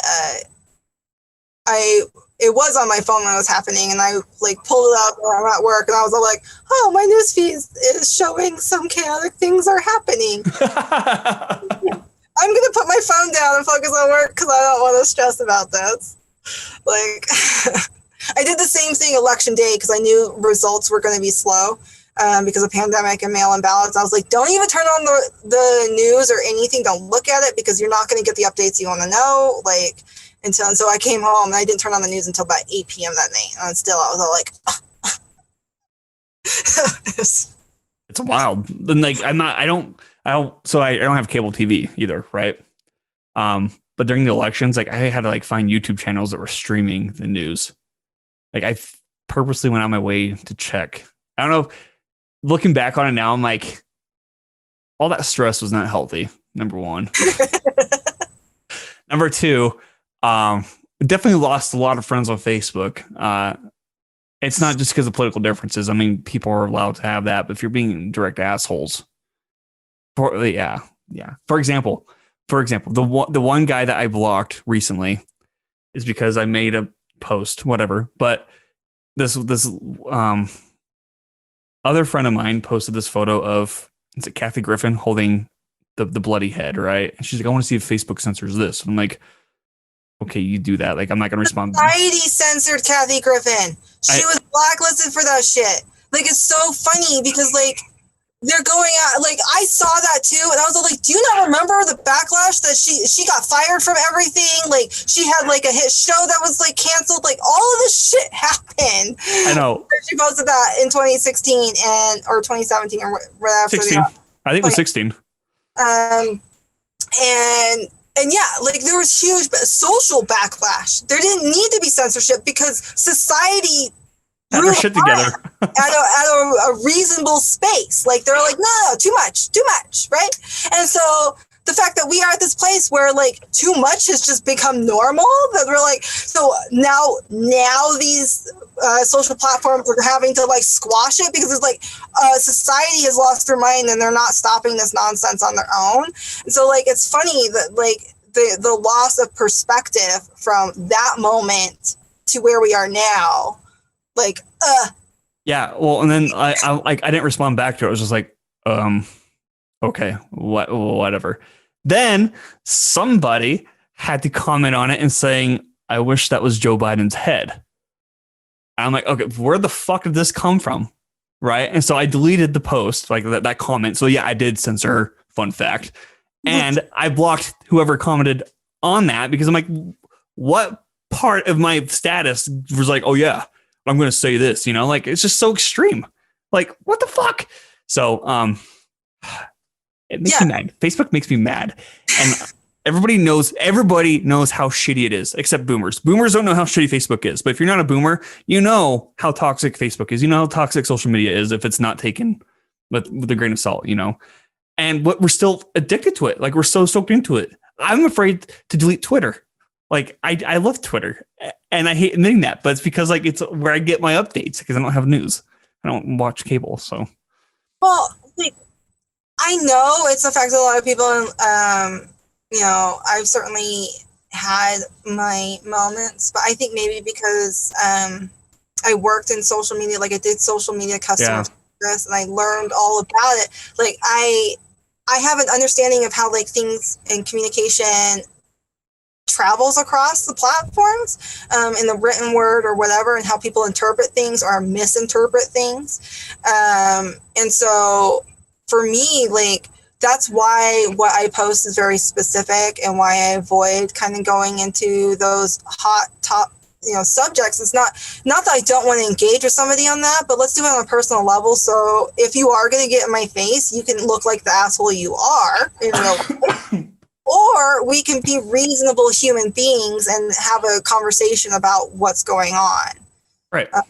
Because, like, I mean, I know at my work, it's a pretty liberal work environment, given the fact that it's kind of hippy-dippy in nature. But, you know, there is an eclectic group of people that work there, and one of them is a Trump voter. But we've been able to have conversations about stuff. Right. Like, and the fact, like, and, you know, I can see where he's coming from on things, and I can understand where, you know, like he's getting misinformation, and then I'm all like, well, let me try and explain this from this broader perspective, or give you the why of what's going on, or all of these things, because I know like that's part of the problem is like the information that they're absorbing is chopped up, it's missing things, it's completely false, it's feeding on fears, and it's encouraging people to jump to these extreme ideas and to have these like misunderstandings and to like really believe these falsehoods, and the only thing that's going to turn this around from this point is for everyone who hasn't been radicalized. And I'm talking conservative people too, because they exist. Anyone that hasn't been radicalized, because even liberal people, there's some radical liberals. Oh, definitely. There's that's weird. It's weird. It's weird saying like, oh yeah, no, that's too liberal for me. It's weird saying that, but like it's definitely a thing. I mean, it's a spectrum. Everything's a spectrum. Right. And most people actually are reasonable human beings that can have real conversations. And it's the radicalized people on both ends that are making the most noise. And so we just need to, all the people that are not radicalized, just need to live normal lives and have normal conversation and make normal posts. And it's going to show the people that are, you know, down these rabbit holes for whatever reason, when they see what's going on in the real world around them and realize that the information that they have doesn't match what's actually happening, they're going to start coming back to reason. And that's the only way we can do it. And I hope so. And I think a lot of it contributes to the fact that everybody who has a social media thinks their opinion matters. Reality is, your opinion does not matter. Half the shit I say on my stuff, I wouldn't say in person. It's because you're hiding behind a keyboard, like you get away. That's the thing, is like we've gotten away with saying so much stuff. And again, Twitter's a prime example because of how many comedians have been canceled because of past tweets that were once thought funny. Turns out they don't fit social norms now because social norms are constantly changing, right? So it's just a matter of nobody's opinions matter on social media. It's just an echo chamber. Yes and no. The cool thing about Twitter is you're part of a bigger conversation. And I mean, you are essentially, like, you could get drowned out in the mass information, but definitely, yeah. Like, same with YouTube, you get drowned out, but that doesn't mean you're not having the conversation, you're not posting your opinion. So, like, it's not, for me, it's like, yeah, I know if I were to disappear for like a month, like maybe 50 people would really know. Like, maybe. And then I would show back up and they'd be like, oh, I haven't seen her in a while. I didn't even realize. Like, you know how I know that? Because you know how many times people have been put in Facebook jail and then they're all like, I'm back. And I was like, I didn't even know you were gone. Same here. I'm like, oh. But it's the people posting memes I've noticed too. Like, they're posting these fucked up memes and then they get put in Facebook jail. And I'm like, oh, that's where my memes went. Okay. And so, like, it's like you don't even realize. And so, like, I know that. And so, like, I'm not worried if I get likes or if people comment or people see things or, like, whatever. I also know, like, depending on what's trending, like, if I'm posting something that has nothing to do with what's trending, nobody's going to see it. Like, and so, like, I don't take it personally. And that's, like, people take their social media too personally. That's what it is. Like, They do. And I've actually, so that post I was talking about where that whole interaction happened, I went back and actually deleted a lot of the past political posts from January 1st. Just because I'm like, you know what? Nope. New year, new start, right? And I've been purging old tweets because I don't know what I've said 5 years ago. Who knows? I mean, I don't fully agree that, some of the people that are getting canceled or whatever should fully be canceled. Like, for me, being an imperfect human, I know that I have made mistakes in my life. Oh, yeah. I have done wrong to people in my life, and I'm like, but I've learned from those things. I've grown. Exactly. There have been moments where I wish I would have spoke up different, or I wish I would have showed up in a different way. But because they were so significant, and I think back on that, now I do speak up on certain things. Now I do show up in certain ways because I learned from my mistakes.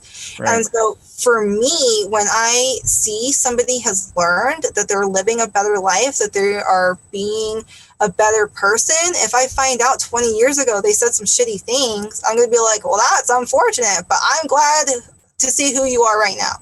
And I appreciate that you've had some personal growth, clearly. And so, yeah, like, for sure, it's hard to judge and it's hard to say what's right and wrong. I think we definitely, as a whole, as a society, we've gone extreme on so many things, and I think including canceling people. I think we need to, like, step back and, like, calm the fuck down as a society, and just give some grace and maybe some forgiveness. And I think we're going to have to, considering the last 4 years and, like, this, like, how divided we are. If we don't come to a place where we can just be calm and, like, at least allow the fact that people are different and make different choices, then things are going to get worse and not better. I think the leadership is going to help, because even though, like, one thing I will say, like, the last 4 years has really taught me just how powerful just somebody, whoever they are in a specific position or title, how powerful they can impact just like the mentality and the, the environment around them just by their presence alone. Then you add on top of that what they say and what they do and like what they don't do and like all of that, it just compounds. But the fact that there was a person who is not a leader, who doesn't think about other people, doesn't think about the whole picture, that shows up in how this country has really divided.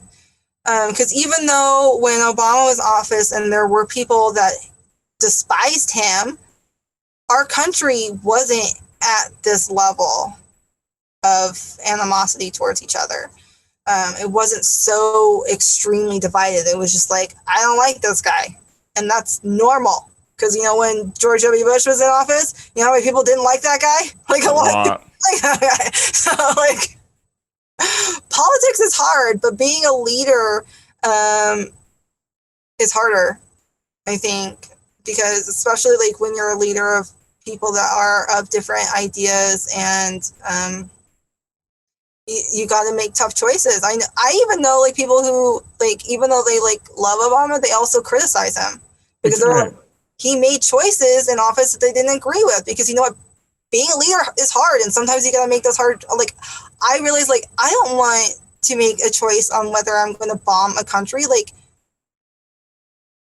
and like who knows how much information like that was like sifted through before that decision's made. I know like that. I know those decisions are not made lightly. Right.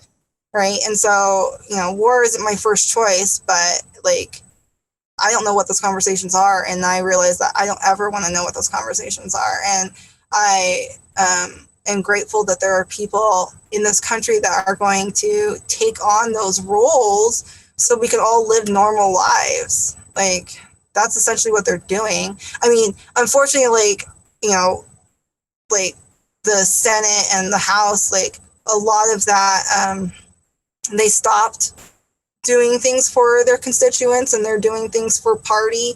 But I think that's starting to shift. People realize that like, these career politicians aren't paying attention to what the people are asking for. And so they're starting to get voted out. I still don't know how Mitch McConnell got re-elected. I don't know either. Oh, he's been such an ass for so long. He's hurting his constituents all the time. I'm like, how are you still voting for him? Here's the thing too. Kentucky, I think Kentucky is one of the lowest education states. Like they have like the lowest rates of education. I have sisters in Kentucky. They are not. But I can tell you, I don't understand. Like, I mean, it's the same with like Utah, where people are voting against their own freaking. No. Like, they're just. It's the same thing. Like, I guarantee that's the same thing going on in Kentucky, where people just are.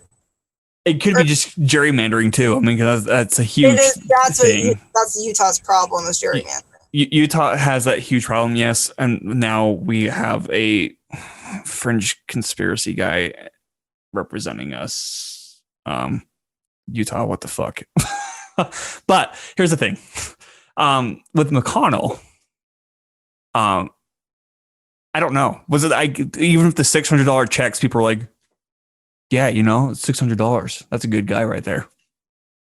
No, actually, I was thinking about that because Mitch McConnell, the dick that he is a dick to everyone, no matter what, right? Because his own interests are what is running his choice.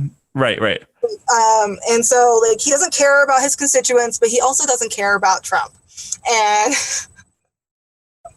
I was thinking about that whole scenario because, yeah, I mean, he was kind of shooting his own foot a little bit. But he's so old, I don't think he gives a shit. That I think he was really, because he knew that Trump wanted one last hurrah. And I know I'm almost certain at this point, because I've been really thinking about how much of a dick Mitch McConnell is. Even he hates Trump. I know he hates Trump. And I think he wanted to make Trump look bad. I think that was that choice. Like, that could be, but also I also think Georgia came in with a huge factor out of nowhere, right? It was just like this Georgia, holy shit, right? And I think it's because because statistically it was not in the Democrats' favor at all, both with the election and both with the Senate runoff. Like, it was not in their favor. There was like a huge chance that like they would have lost all that. Nobody projected Georgia. Nobody projected Georgia going blue. Was that on your bingo card? Not mine. No. And here's the thing: like, what my job, I actually work I work with Georgia. Like that. I'm over that state with what we do. But so I was super excited just because of that alone. I was like, I have a connection to Georgia. Right. And then like it was hard, like it wasn't hard not to talk about it with the people I talked to on the phone, but I was also like low key thinking like, how stressful is it over there? Like tensions must be like high. But I think the point I'm making though is I think a lot of like Mitch McConnell, for example, got really complacent and very comfortable thinking that there was going to be no way that he's going to lose the Senate majority. Right. He's like, I'm going to be the king dick for the rest of my career. Yeah. And then tables flipped, and then he probably was like, well, I'm gonna go back and hide in my shell. Yeah, no, I definitely because that's why I'm for certain, because nobody projected Georgia going blue, nobody thought that was going to be an issue, and so he is just literally just causing Trump to have a meltdown over not. Because I think it was like planned where they were like, we're going to do the 600, and then Trump's going to be like, no, give them more. And then everyone's going to pass it, and Trump's going to look really cool because he gave everyone more, right? Like, I know that was a narrative that happened. Like, there's no way the way Trump works. Like, he doesn't give a shit about us. It was in his own interest. He wanted to look, and so Mitch had the card where he was like, nah. Trump card. So I'm sorry that he was just being a dick to Trump, knowing that once the election's over, then they can revisit it. But yeah, I think that helped play a part in the main election. But at the same time, I think those roots were planted long ago. Because the race issues in Georgia run deep, right? Like there's a long history in it. And when I believe it was Ahmaud Arbery that was shot, that runner, that caused a lot of I think conscious thought, awareness. Yeah. Because he was just a kid running, and he was hunted down. And it's so sad to think this guy, died such a horrible death, and then so many other horrible deaths have come after him. And before him, but so that was, he was a Georgia baby, right? And so I think that helped plant the seed of wanting to change and wanting to step up and wanting to use your voice and understanding that your vote does matter. It just has to matter in the group. You have to show up. All of you have to show up. All of you have to show up for it to work, right? And how cool is it, too, that in the middle of a pandemic, this election year has the most votes ever in American history? How badass is that? That's for everybody. Everybody who voted. Doesn't matter what party you fucking voted for. You contributed to a historical. You said something. Boom. You put your stamp on history of where you stand, right? And yeah, it doesn't matter who you voted for. The fact that you are showing up to vote is huge. And I hope, one thing I will say, I learned, because Obama was the first president that I was old enough to vote for. Lucky. I turned 18 2 weeks after 2012, so I missed it just barely.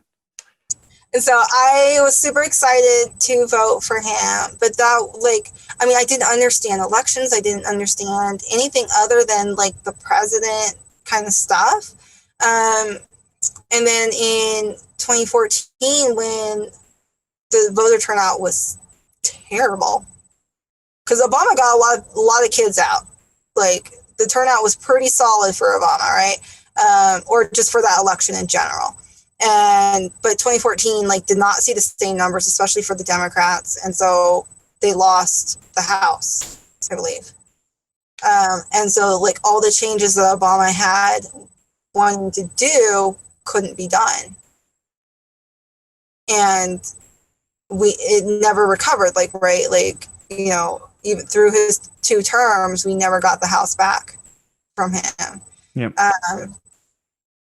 And then you know, it was either the House or Senate. Anyway, like I realized like how important it is like paying attention to who else you vote for. It also made me realize how important it is like locally who you vote for. Yep. And how much that impacts me immediately.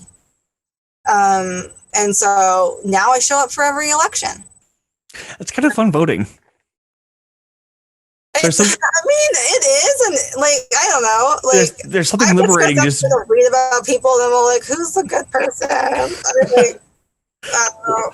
Well, it's like my first time voting was actually, I think it was for the Dem caucus when it was Bernie Sanders and Hillary Clinton. Like you know, trying to choose like who's going to be the main candidate for the Democrats. And I voted for Sanders just because I was a young college student, and you know.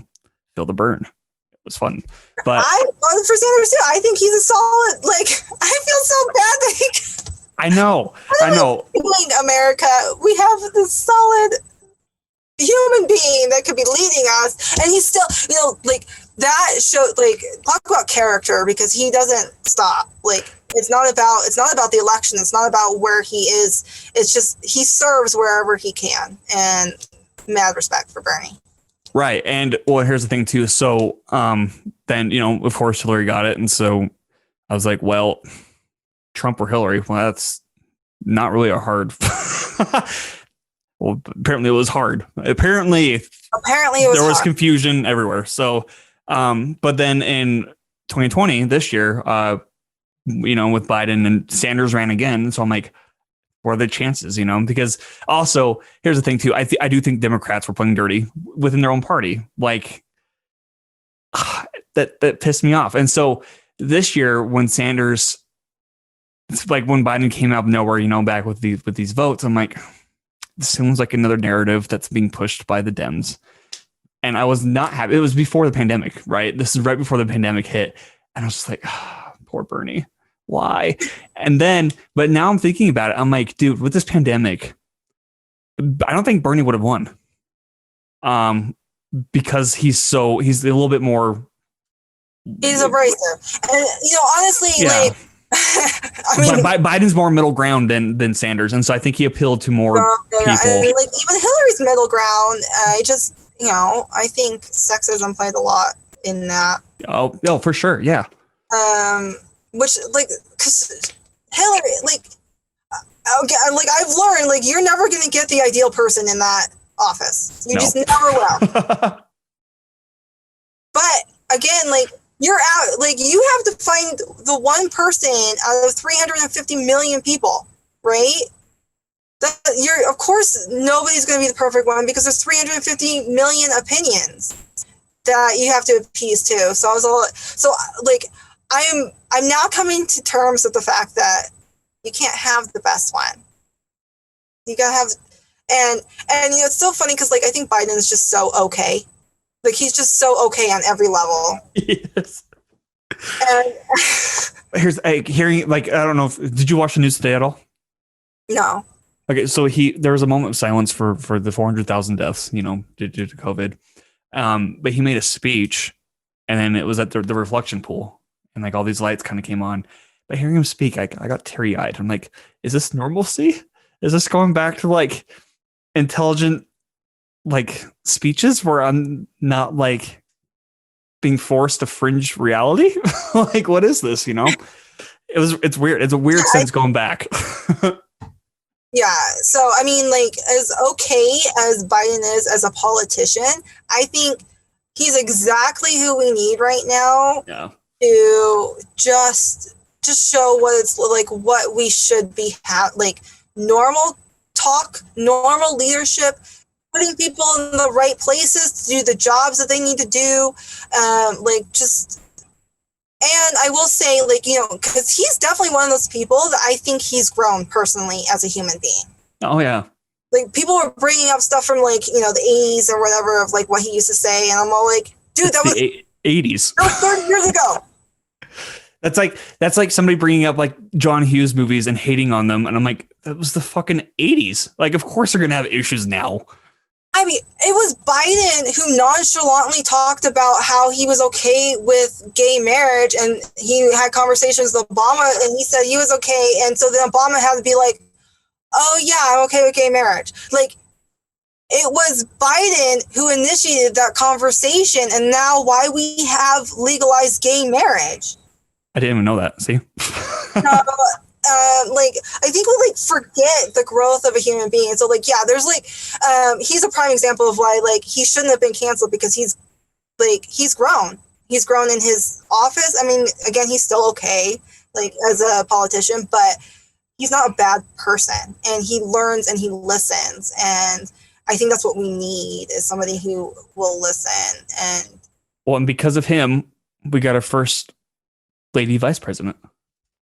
And she's perfectly qualified for the position. And wait, super excited. I watched her husband's video. Was he the second gentleman? Is that what he's formally called now? And it was funny because like he was in like, I think it was the Library of Congress, and they're showing him like all these artifacts, and he's just like, this is so cool, like nerding out, right? And I'm like, man, that's cool. Follow. But oh my gosh, yeah. There's so much shit's happened this year, and it feels like everything's happened where it needed to happen. You know, for this, I will thank Trump for showing us the ugly side of America. It's always been there. We saw that, and now we're working on changing that for the better. Hopefully, definitely, hopefully. I think so, and again, like, you know, the power of just the kind of person that holds a position, the fact that we have like a normal, level-headed human that's going to, when something happens, they're going to have normal things to say. When sad things happen, they're going to have normal condolences to give. When great things happen, they're going to have normal celebratory things to say, and it won't be about them. It'll be about the thing. Like, it's gonna be these little, like, we're gonna be like, oh, is this normal? Well, I think also, okay, so it's tying all of this back into, like, you know, being an artist. Thanks for that side talk. That was much needed venting. I think everything's being done with intent. You know, with politics, even people voted with intent to, you know, mend things and try to get things on a better path. Be it whatever side they're on, like their mind, they were trying to better things, right? I think that's valid for everybody. But I think what this has also shown, being in quarantine, is 2021 is to do things with intent. You know, like, what's our intentions creating? Because as an artist, you can always say, oh, I'm going to write this cool story. I'm going to create this cool photograph. I'm going to paint this cool picture, whatever, right? But there's more to it than just like creating. It's always the why. Why am I doing this? What am I contributing to this? Not just to like, for others to see, but like also to myself, you know, because it's a self journey of realizations of some sort, I guess. Like, what do you get out of it, and like, what's the intent, you know? Intent is powerful, and even if your intent is to, like, you know, tying back in the whole quantity versus quality thing, even if your intent is like, I just need to produce a shit ton so I can learn, that's an intent, and that's with purpose. And then you can, as you're doing the thing, you may run across an idea, you may get inspired, and it's like all about just constantly moving forward and trying, and not overjudging yourself, not overjudging others. I think that's something people need to step back and like reflect on, like, how much you judge other people's work or what they're doing. Like, is it necessary to judge them that much? Is it worth it? Is it worth the energy to put that like to think about other people over? Like you could put your head down and get to work and do your thing and not worry about other people, and you get more done. But yeah, intent is huge. It's something like I think I've preached always. I even tell my kids like I don't like I don't stop them from cussing because I again like I feel like to be the example. I realized like I couldn't tell them not to eat candy because I can't stop eating candy. And candy's always going to be in the house because mom likes candy, and so like obviously my children are going to grow up with candy because I'm not going to be that weird mom that hides in the closet to eat her candy. I don't want to do that. Moms do that? Wait, what? I mean, sometimes you hide in the pantry to eat your treats because you just don't want to be bothered, but that's a whole other level. Children are needy, and sometimes they don't give you space. Yeah, I can't judge. I don't have kids, so like I'm just gonna say, I can imagine that, and I can totally relate to that on that level. So I mean, yeah, I don't judge moms that find quiet places to hide to have their moments. But if the purpose was because they don't want to share, they don't want to, they prevent their children from eating candy, but they're breaking their own rules. I believe in living the example I want my children to be. And so, yeah, I mean, I think that like if you do things with intent, then it creates the meaning behind it anyway. Yeah. And so even if you don't have a meaning, if you don't have like the why, if you're doing it for a reason, I think the meaning will show up. Yeah. And I just, I don't know, because a lot of the times, like especially in school, like I knew I wanted to do film, right? I never questioned what my intent with it would be until after I got the degree, and then I realized I can't make money off this. This is a liberal arts degree. But after that though, even like with like when I'm writing, every character has to have intent, to move the story forward, but also what does it reveal? But you could still be applied to real life stuff, to do stuff with intent. And I think too often we never question the why, but question the why will provide greater insight, even if you don't know why, but it allows you time to kind of sit and reflect and then really kind of hone in on like what you want to do with your craft, And it could be something simple too. It could just be like, well, I saw this cool painting or this cool technique on YouTube. I want to try it. I want to try it. That's the intent. You just want to try it and see where it goes. Fine. Fucking do it, Yeah. I mean, and that's what depending, because I know like some people like will take words and they like really let them sink in. I used to be that kind of person in a lot of ways, where it becomes the law, like that's the way it is. Let me see if I can come up with like a metaphor, example, or experience, where you stop. Like a lot of workplaces get ingrained in how they do something, and like they'll say, "This is just how we do it." Right. And they don't change, like you're saying, like they don't ask the why. I've always been one of those people where I rock the boat because I'm like literally going like, okay, I see you're doing it this way and you've always done it this way, but why? Because I'm asking why, because there's a better way. Like, why are we doing it this way?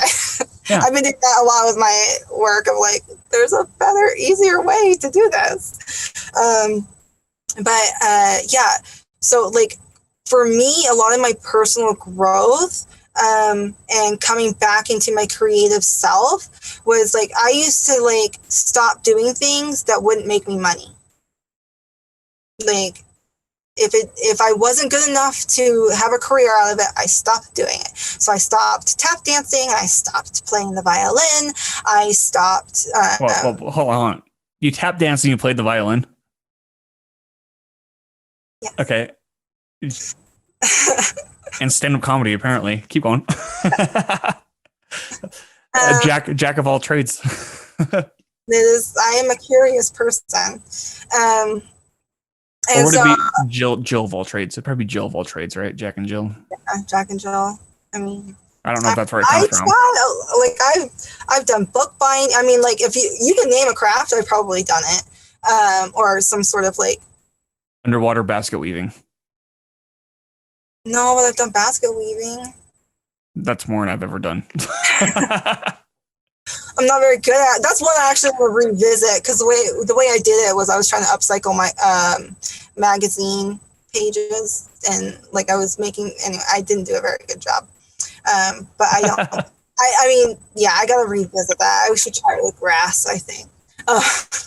Anyway, side note. So I've like learned that sometimes, like, you don't have to be good at everything that you do. Right.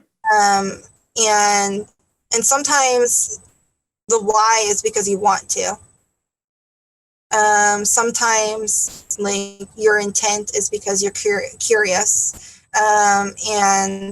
And all of these things, like all of my experiences have taught, like there are so many times where I pull a skill that I learned from one craft and I apply it to a new craft. Or I've taken a concept from one job and I've applied it to another job. And so like, I think people just need to try more things. I think they need to be okay with sucking first.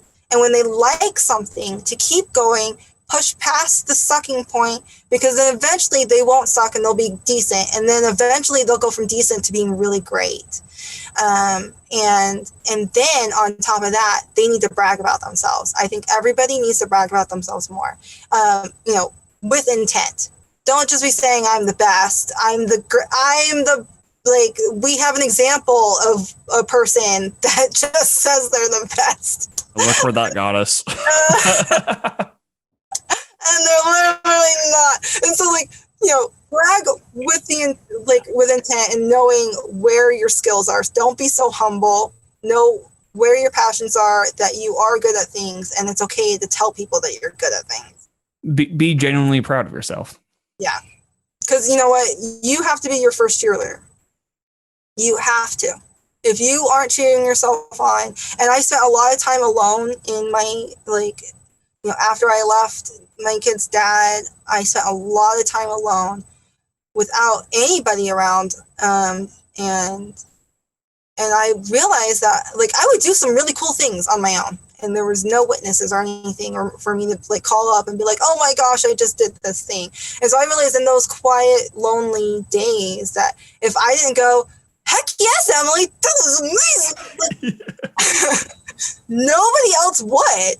And it was me starting to do that for myself for little things, like, heck yes, I budgeted. Like, that was the first adult skill I learned. But I budget successfully, and I can pack a whole lot of experience in my modest income because I learned how to budget. And I celebrated learning how to budget. And I budgeted so much that I bought myself a really expensive TV that I probably shouldn't have bought. But because I budgeted, I could do it. And I celebrated that. And I've been celebrating myself a lot, and I do it constantly still. And it wasn't until like this last year where I realized that it's not just about celebrating myself, it's about telling other people. Because, like, how many new things did you learn about me today that you didn't know? Like, so you got stand-up comedy, you got violin, you got tap dancing, you also got that blue hair, you also got your whole past with Maryland. You got your stories of the Dick, what do you call them? Dickie Weekly? Dickie Wickly. Yeah. Dickie Weekly. I've learned a lot. And you know what's great about this? It's fucking badass. Every single piece of it is so fantastic. Thank you. And I've been thinking about applying like a lot of this stuff to my stuff, and so thank you for telling me all this stuff.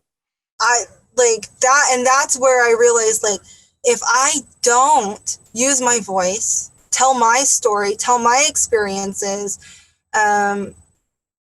celebrate myself, brag about what I can do, post what I can do so other people can see it, because you can like all of the experiences that I've had up to this now are all interconnected between a previous experience. Right. It's all grown from it, and it's because people were exposed to me as a human being and one little facet of something that I could do.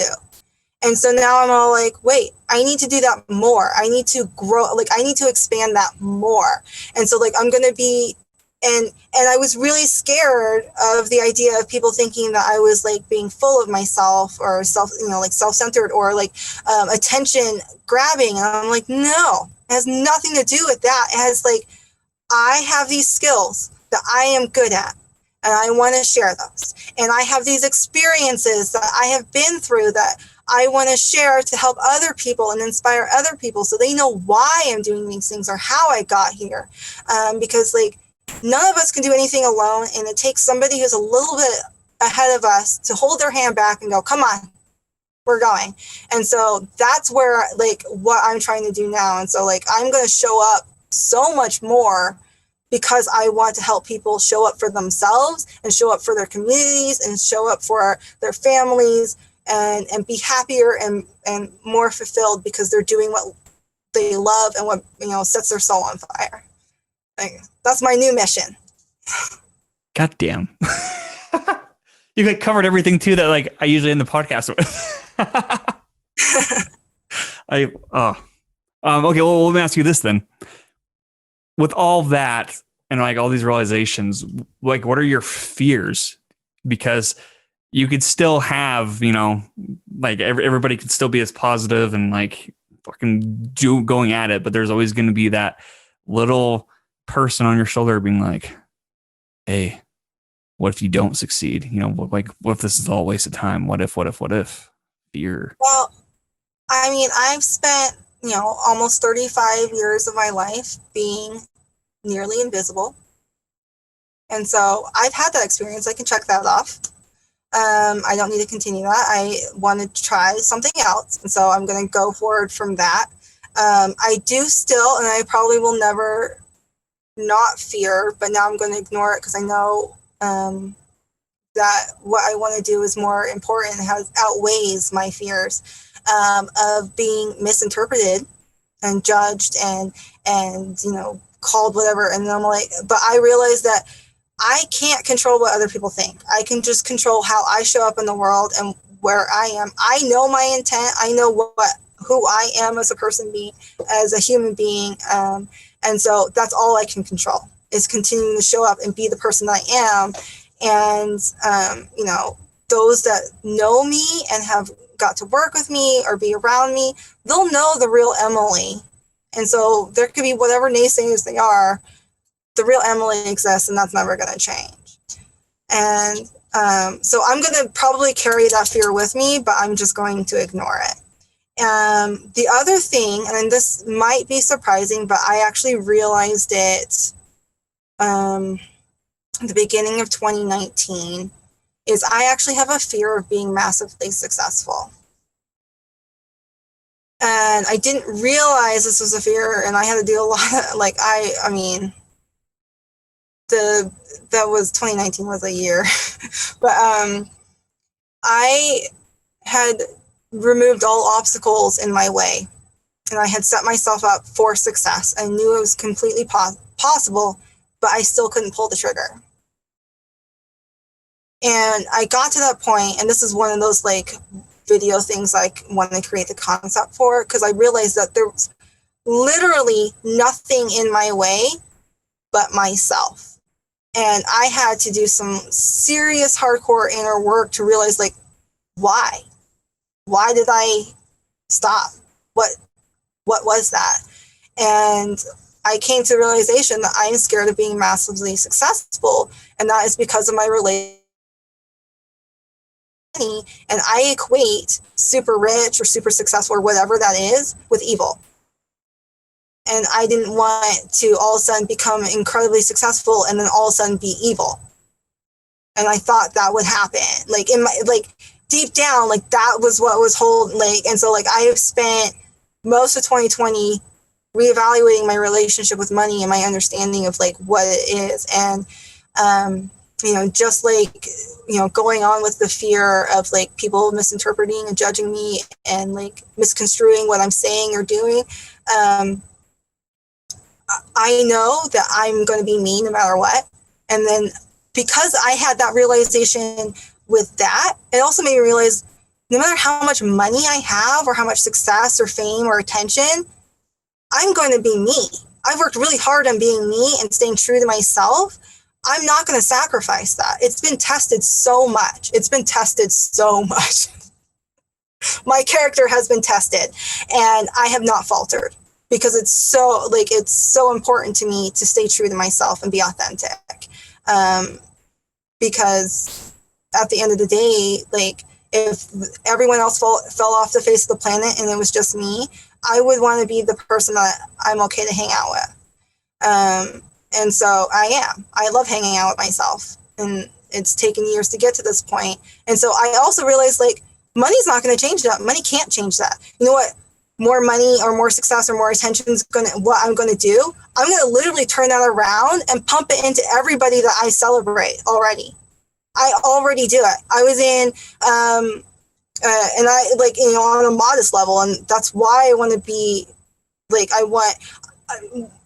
why I'm not afraid of being successful anymore, and why I'm going to push forward and continue on my dreams, and like whatever happens financially or attention wise or fame or whatever that falls into line, because I'm on this path, I'm just going to turn it around and just give it back, because my mission is to help other people and celebrate them and to like have them do what they want and love. And so whenever I'm in a small business, I'm buying things not because I have the money to buy it, because I want to support this business.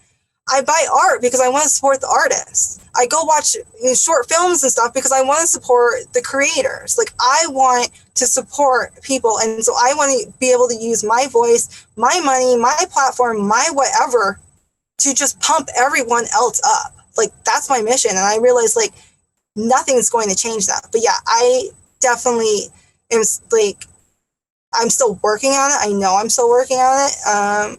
The fear of being massively successful. It's a weird fear. It's a weird fear, but like, I definitely see where you're coming from. I don't think a lot of people look at it from that perspective. That's probably one of the more interesting fears I've heard. We'll put it that way. That's not bad. It's thought provoking. So, okay, well, we'll start wrapping this up. I just want to end this on one more question, because, usually it's 2 questions, but you've already answered them. So, here we go. Ready? This is a new way to end the show. Ready?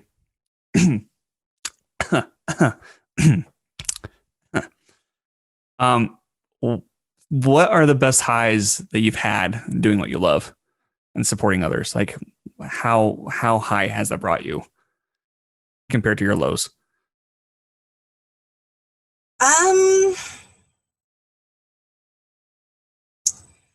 I definitely will say that the biggest motivators to keep showing up is helping other people create a project. Because I still haven't done it myself, or I have my own yes, this was my baby kind of moment. I mean, unless you count like Baby Yoda crocheting, that was a pretty good win. Wait, what? I crocheted a Baby Yoda as a Girl. kid. There's some 9-year-old who has it. So lucky son of a gun. One and only Baby Yoda I've ever created. But yeah, well, and that was a pretty big moment, because The Mandalorian came out, Baby Yoda was a thing. They hadn't even created toys for it yet because they didn't want to spoil the surprise. And so every kid was just like, eh. And so crafters were stepping up and creating Baby Yodas. And my manager's son really wanted one. And I was like, I can make your kid a Baby Yoda.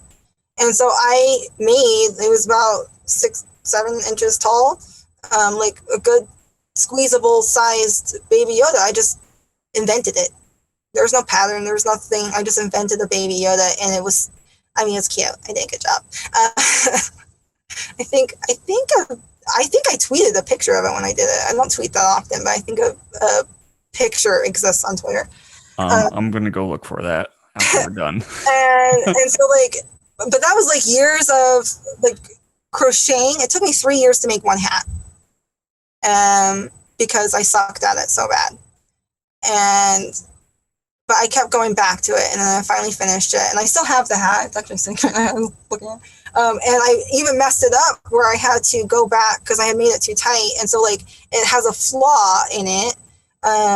So I'm really only the one aware of it because it's on the back of the hat when I wear it. But this hat showed up in a lot of photo shoots. Like, look how good that looks.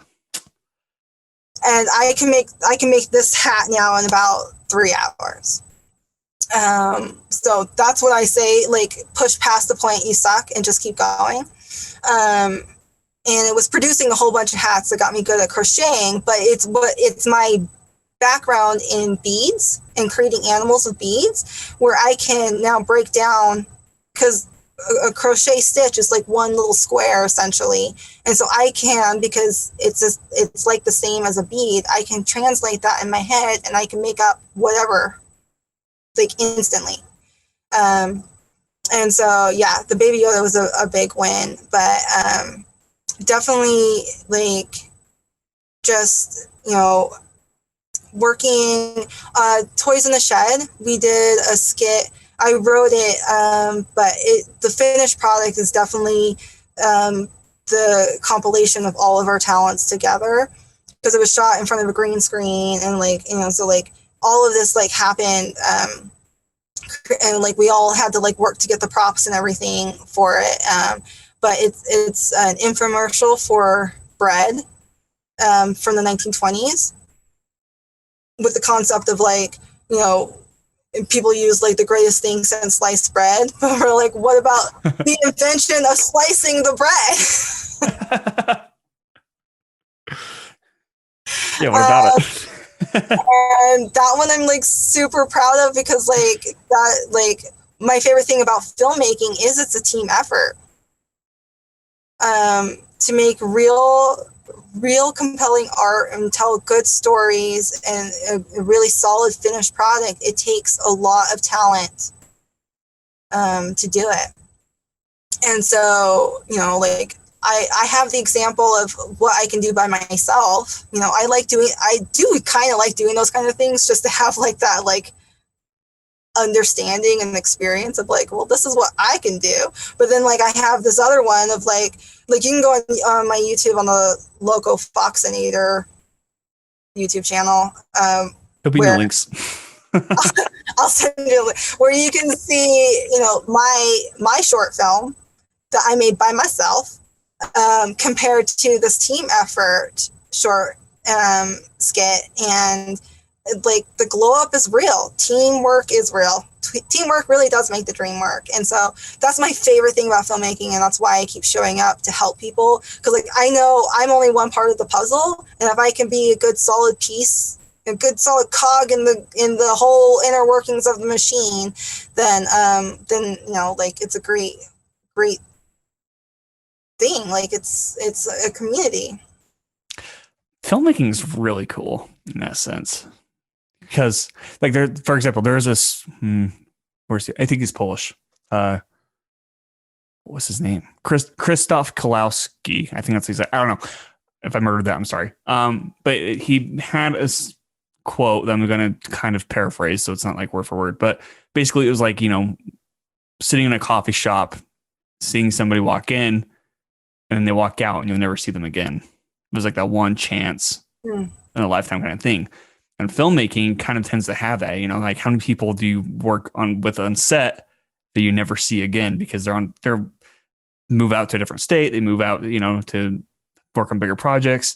But it's like all these journeys combined, kind of like in a, what is it, Times Square in New York, you know, or it's just like boom, boom, boom, but then everybody goes in their separate ways. But it still creates this artwork where the journey is a whole different story in itself. You know, it's like Inception almost, like dream within a dream, but kind of external. Like, I don't know. Yeah, It's really cool. it's an experience within an experience, telling a completely different experience. It is. It's probably like, isn't the experience. So, and that's like that's what I love, yeah, the most, and that's where I get my motivation and the highs is like seeing all the like, because when a good film is made, everyone wins, right? Like it's not just one person winning; it's the whole team that's winning. Right.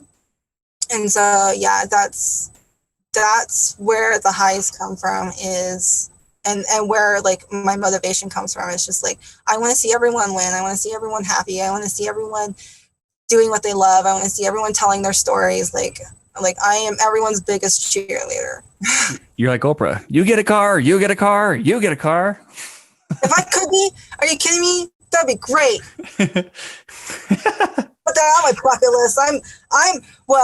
I'm not the next Oprah. I'm the first Emily. Boom. I'm not like that's not my con. Somebody there's a quote that says you're not this person. You're the first. Like I can't remember where it came from, but yeah, I'm not the next Oprah. I'm the first Emily. It's a very powerful statement in itself, though. So, all right, well, we'll wrap this up, I guess. Where can people find you, Emily? Emily Fox SLC. It's on Twitter. It's on Instagram. It's Emily Fox _SLC. On Facebook, it's Emily Fox SLC. And my profile picture is of a girl with colorful hair. So actually, all of my all the different profiles, like my Instagram has the pink purple. My Facebook has blue. My Facebook cover has pink hair.